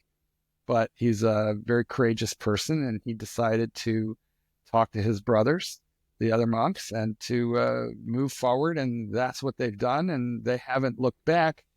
And sometimes he does have to explain it to a client, because they have dog customers too. They'll have to tell him, look, I'm a monk. I'm not in the business to hurt dogs. I'm a monk. And so sometimes he'll play the monk card, and I don't have that. I have the beard, but that's as far as I got. Anyway, they make it work, and people have a tendency to trust monks, which is one of the reasons it's been such an enormous, honor for me to write books with the monks, because there's just built-in credibility and trust. And that's what we want. I want that from dogs, but also from people who read the books. Look, quick story. The monk and I went, after Let Dogs Be Dogs, our publisher had us to a book conference in New York City, and there were 10,000 people there. It was this giant convention. And we each had a German Shepherd. We had permission to bring dogs in the building. So he had a German Shepherd. I had one. I was just in, casual clothes, and he was in a robe. And a woman came, and we had a speaking engagement there, which was very nice. But a woman came running up to us and said, "Are you monks? Are you the monks?" And I was like, "Well, I am not a monk. This one over here, that's the monk." But yes. And she starts hugging him. And then she caught herself. She realized she's just like attacking a monk. She calmed herself down. And then she started to cry, telling Brother Christopher this story. She said, because this was like 20 years ago, she said, I had a boxer and I loved this dog, but I didn't think I could keep him. He was such a crazy, crazy dog. She goes, I was sure I was going to have to get rid of this dog. She said, but I read your book and he became the best dog. And I had him, she told me I had him since 15 years. He was 15 when I lost him. Because we remember, the hurt dogs. We tattoo ourselves in remembrance of them. And it was her hurt dog that she almost had to get rid of. And so later I said to Brother Christopher, what an ego boost. Like, wow, for you, like, that's really cool. Like, you must feel like, wow, yeah. Isn't that like the best part of training dogs is like of writing books? It's like the legacy. Your name will go on, like legacy. And he looked at me and he corrected me gently. And he said, Mark, the best part of us writing books is we're helping people like her that we've never even met before. And I was like, I'm such a jerk. Because my mind went to, like, hey, my name is like important. It's that, and he was like, no, he corrected me. He goes, no, is you're helping people that you never even met, that and that's the power of writing, is being able to help people. But all dog trainers help people. It's a helping profession. Everything that we do helps a family, helps a kid. So with what you're mentioning about books being a way to reach people around the world, it makes me think of YouTube, which I'm a very late adopter getting into YouTube. I'm not much of a video person just in general. Are you doing anything video-wise? Because it's such an easy way to demystify what you're doing, right? And show people what that looks like. Is that something you're currently tackling or working on? Well, what's funny is I have a very small YouTube channel for dogs, and I have a very large YouTube channel for my hobby, which is reviewing wristwatches. It's real weird how that happened. Yeah. Look, the majority of my online effort, I'm like more of a writer than an on-camera person, to be honest. That's what I like better. I think YouTube offers a really unique opportunity to speak with people directly. So I love it, and I think dog trainers who are in the career building phase of their profession should utilize it. I think it's a fantastic platform. But I don't want to say I'm winding down my career, but if any more people call me, I'm going to have to farm them out. So, I want ChicagoDogTrainer.com. Yes, I'll train your dog, but I'm booked out a little while as we go. I guess what I'm trying to say is I prefer the written word. However, for social media, where I really focus my effort is in the monks and I operate a Facebook group by the same name as this book. And there are a lot of videos in the Facebook group this book is divided into 16 sequential lessons that start with just how to relax on a leash and end with how to be loose on 500 acres and still responsive to me. For people who are just listening, it's the book he's holding up is The Art of Training Your Dog. That's it, right, Mark? Yeah, right. Yeah. Yes, The Art of Training Your Dog. So the Facebook group is called The Art of Training Your Dog with an E-Collar. And it's free. You can find it, and there's videos in there, and I'm real participatory in that. But we use the book as the guide, and then we show what these lessons look like when taught correctly. So that's kind of where my video efforts, I guess, really have gone. So I do like YouTube. I just don't do a lot. I'm writing another book. I can't do it all, so I just had to pick one. I think I'd love to get into what that other book is, but also just to throw out there something I think would work well for you with YouTube is it's so easy to demystify some of those things. Like you mentioned, putting a prong and an e-collar on a dog on day one. And if people don't know how that looks, it's like, oh my gosh, that sounds really scary, right? Well, you're putting all these tools on, and then you see it, and you're like, oh, well, that's not scary. That dog looks like he's having fun. Yeah. And there's some things that it's amazing what a 5-minute video can do, right?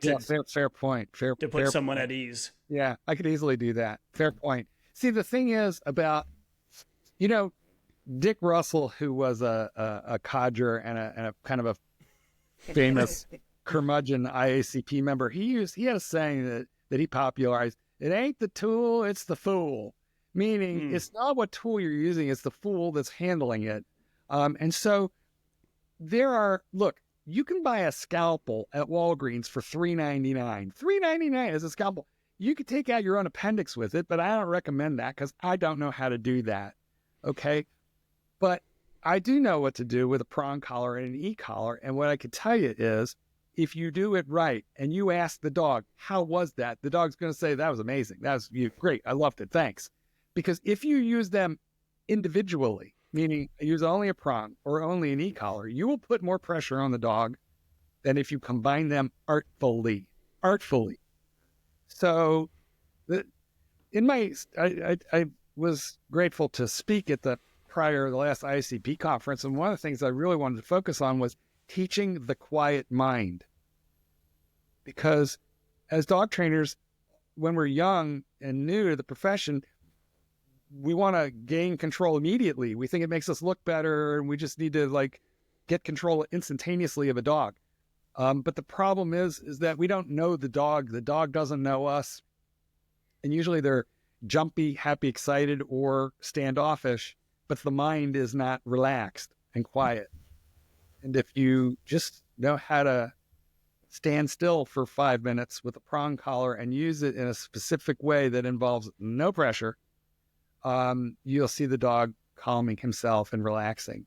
And then we can integrate the e-collar and say, hey, that means turn around, we're going the other way. That's all it means. And you're barely going to feel this, so pay attention, puppy, because if you're excited, you won't feel it. So pay attention, you'll feel it. And then it means, come here. And then it means sit. And then it means, let's go. And then it means, hey, you're 100 yards away from me, going the wrong way. I want you to turn around and come back this way. That's all it means. You just, by context, by body language, you can put this together for a dog in a way that is artful, in a way that the dog wants to participate in. And honestly, it's not even hard once you know the secret. It's just hard getting to where it's easy, okay? But once it's easy, it's like riding a bike.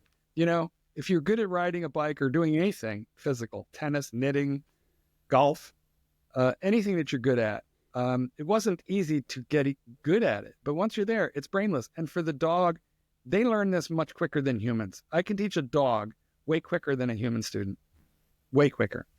So, yeah, you can put a prong and an e-collar on a dog in the first 5 minutes and have that dog participate, and it can be extremely, and should be, and is very, very gentle. That's really the whole point. Absolutely, and I think sometimes it's people just need to see it with their own eyes, and when they do, they realize, wow. Join my Facebook group. Have a look. Look on the Facebook. Cool. There's more video there than anywhere else. So we've talked to a few of your books. So how many books have you written? Sounds like quite a few. You asked. So that first book is called Let Dogs Be Dogs. It is about how to not train your dog, how to just live with your dog to help them be more cooperative. And then, so it's how to live with your dog. And then we wrote The Art of Training Your Dog, how to train your dog. And then we wrapped it up with The Joy of Playing with Your Dog. So how to live with your dog, how to train your dog, how to play with your dog. And this book is really written in a way that takes play and turns it into game-based learning or focused learning. In other words, games that teach a dog how to turn on the off switch. You know, the average dog, you talked about that, Jason, you talked about the lab, the crazy knuckle-headed 8-month-old jumpy lab. I mean, if that dog needed to slow down, stop jumping, and actually focus, figure out how to get the treat, he would do it. He would calm himself down. He would figure it out. If you hide the treat, and he's got to take direction on where to go, how to use the nose, he would take that direction because it's the way to get the treat. He would learn the recall if we didn't spend half his puppyhood teaching the anti-recall. The anti-recall is what we teach puppies when they run across the room and they start picking books off the lower shelf and we yell, hey! And then they don't respond because they don't know what to do. And then we go grab them. And what they learn in the first few days in the house is beware the hands, you know, because everything good is going to get interrupted by that. Whereas if we were luring from the beginning using a drag line. So it talks all about, the playbook talks all about how to integrate games and learning into a dog's life, whether it's a puppy or a senior citizen. And also we really wanted to talk about socialization because of COVID, so many of these dogs never got socialized. And so there's a whole section on, believe it or not just dog play. There's that too, how to introduce 2 new dogs, how to let them play, what's dangerous, what's not. But we wanted to write extensively about the dog park because dog trainers tend to not like the dog park, but people who live in cities have no option and millions of them are using the dog park on the daily, whether we like it or not. And so what we wanted to do is to teach people, if you're going to use a dog park, here's how to make that safer. Because a lot of people are going to do it no matter what. So we talk all about how to enter the dog park, how to behave in the dog park, how to prep for the dog park. And literally we photographed a lot of dog parks so that we could show this behavior is good, this behavior is bad. The neck biting is bad. The foot biting is bad. The humping is bad. You see any of that, take your dog out. You see these other types of, wild and crazy play, yeah, they're fine. Because most people don't know what healthy dog play looks like. Interesting. Yeah, the dog park is something else, that's for sure. Yeah, so we have a whole section on how to make that work for you. Because as you know, that. We dog trainers think of it as Lord of the Flies, survival of the fittest. And it can be that way. But talk about confirmation bias. That seems to be the theme for this podcast. We get confirmation bias that the dog park is bad because we see so many people whose dogs have been traumatized by an incident at the dog park. And we see that. We do see that. It's legit. It happened. Mm-hmm. We just don't see the millions of dogs who have a fine time at the dog park, never had a problem there, or maybe a scuffle, and they got over it real quick. We just see the pathology. And so I don't know about you guys, but I'll be honest. Anytime I'm on Facebook and I see some meme or some video of some kid hugging a dog, I'm like, ooh, don't do it. No. No. But let me tell you something. In every house across America, 4-year-old children are hugging the family dog 20 times a day. And here's the thing. There's something on the order of 100 million pet dogs in America. And what I'm about to say, although it's not nice, it is statistically not that significant. They only treat 100,000 dog bites a year at the ER. It's not a lot. So I'm just saying dogs are better at dealing with us than we think. I see them hugging I see Facebook, the pit bull asleep on top of the baby, and they're like, look, she loves him. And I'm thinking, can that baby breathe? I don't like this. Let's teach space, but I'm just telling you, because we see the worst, we expect the worst. We have confirmation bias that dog parks are bad. Well, they are if you don't do it right, but most people manage to make it work. And most dogs make it work because they're reasonably good at being socialized. So, no, I don't tell my people to go to the dog park, but I tell them, if you're gonna, please read how to do it so that you can make it a bit safer, when you're in there. And you know what? Again, remember that recall. The recall is what allows you to get your dog out of the dog park if it breaks bad down the other end and he wants to go see, what's going on. Actually, okay. One of the main reasons that I really started playing with e-collars in a serious way was I had this Doberman, and oh my God, I loved this dog. I'd be dead if it weren't. That dog saved me in a carjacking, so I would surely be dead.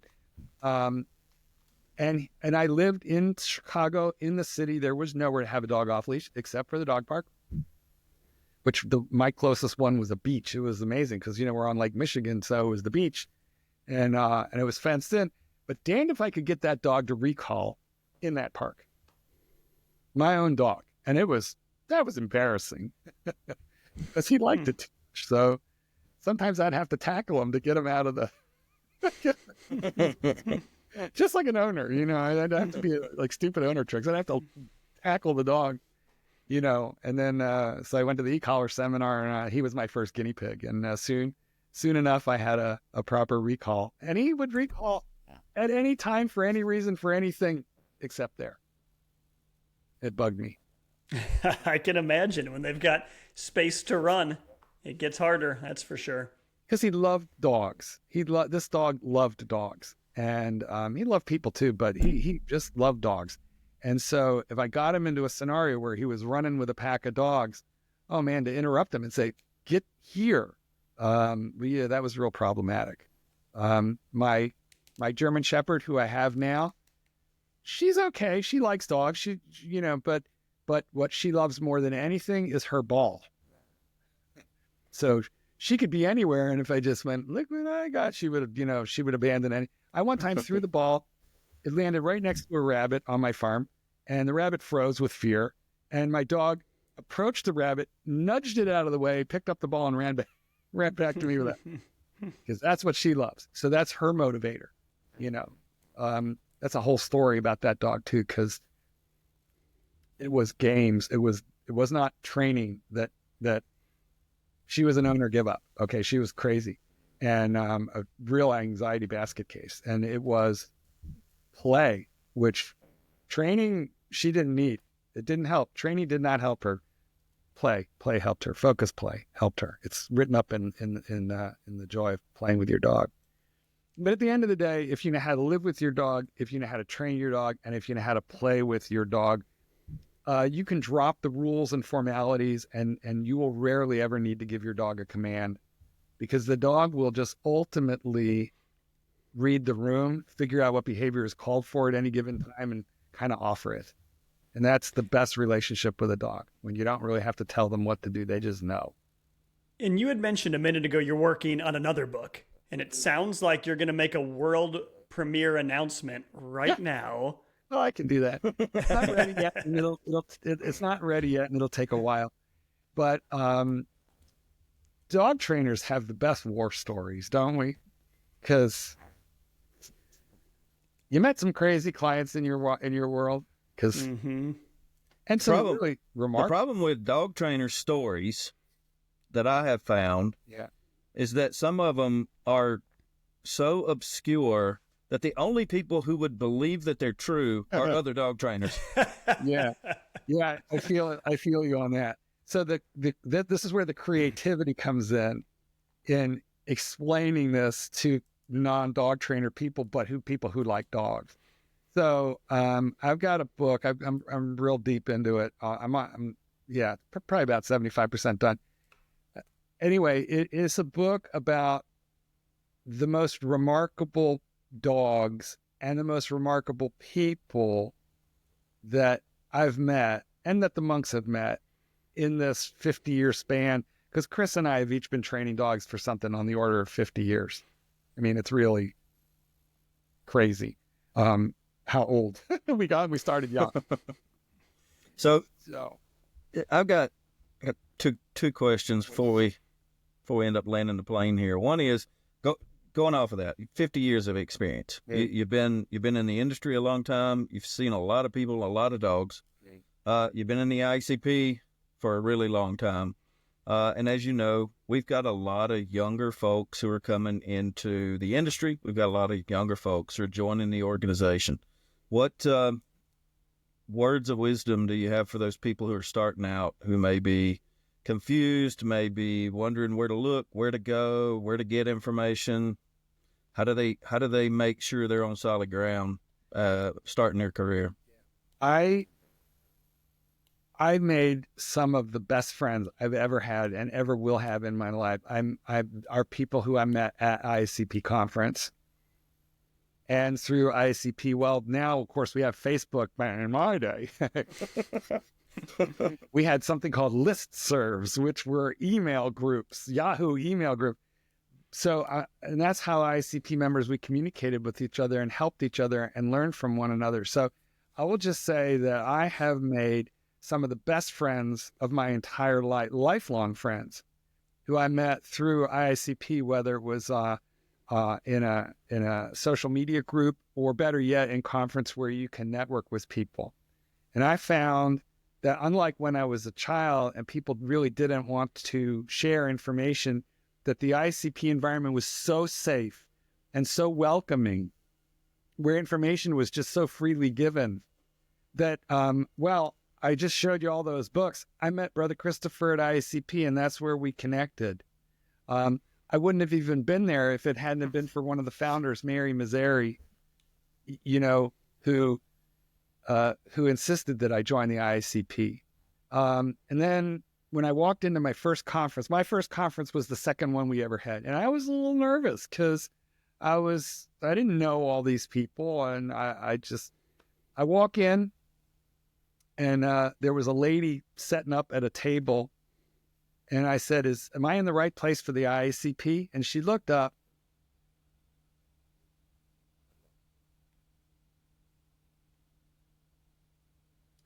And she said, "Oh, you're Marc Goldberg. We're expecting you." And I said, "How'd you know that?" "Well, back in those days, you had to put a picture on your application."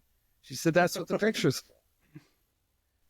So I said, "Well, who are you? Nice to meet you." And I put my hand out, and she she literally just smacked my hand out of the way.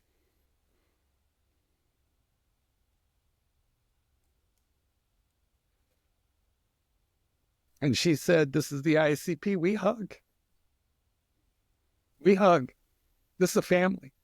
And that was Pat Trichter, who died a couple years ago. She was one of the founders, along with her husband, Martin. And that whole ICP resided in her dining room and all her files and all the pictures. And she had memorized every face. And this was the ICP. And we did hug. You know, I miss them really a lot. But what I can tell you is these connections are human connections. And it's the human connections that have rocketed me forward with more information, with more knowledge, with security, really. Because if I ever had a problem, I got 30 people I can call, and I still have problems.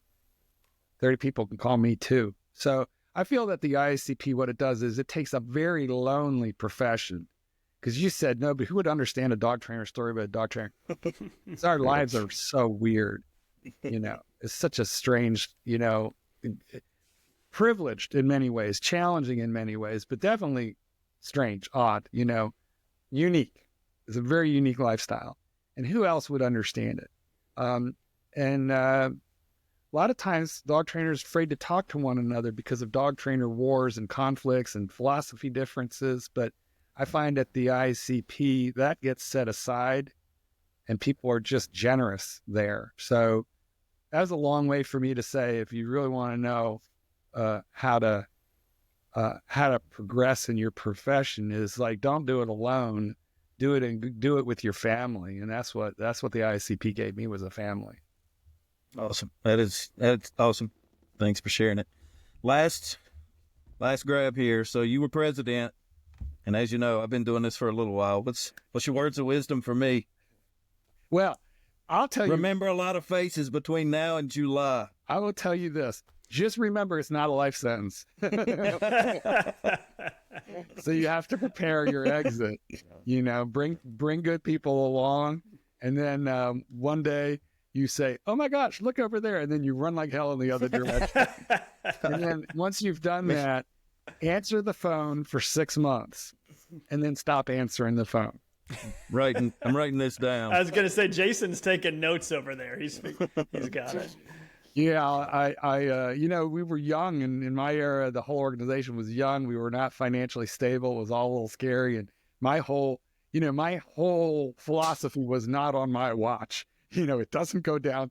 This ship doesn't go down on my watch. You know, and I've been pleased to see that it hasn't. So listen. For those of you who are out there listening, not only should you, let me give you a couple reasons why you should join ICP and become active in it.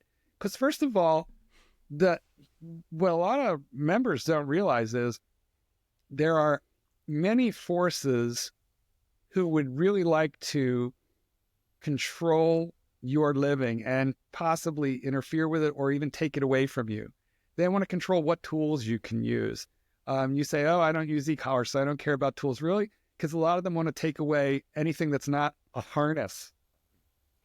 There are so many laws that get put forward by legislators who don't really understand dogs or dog training on the state and local level.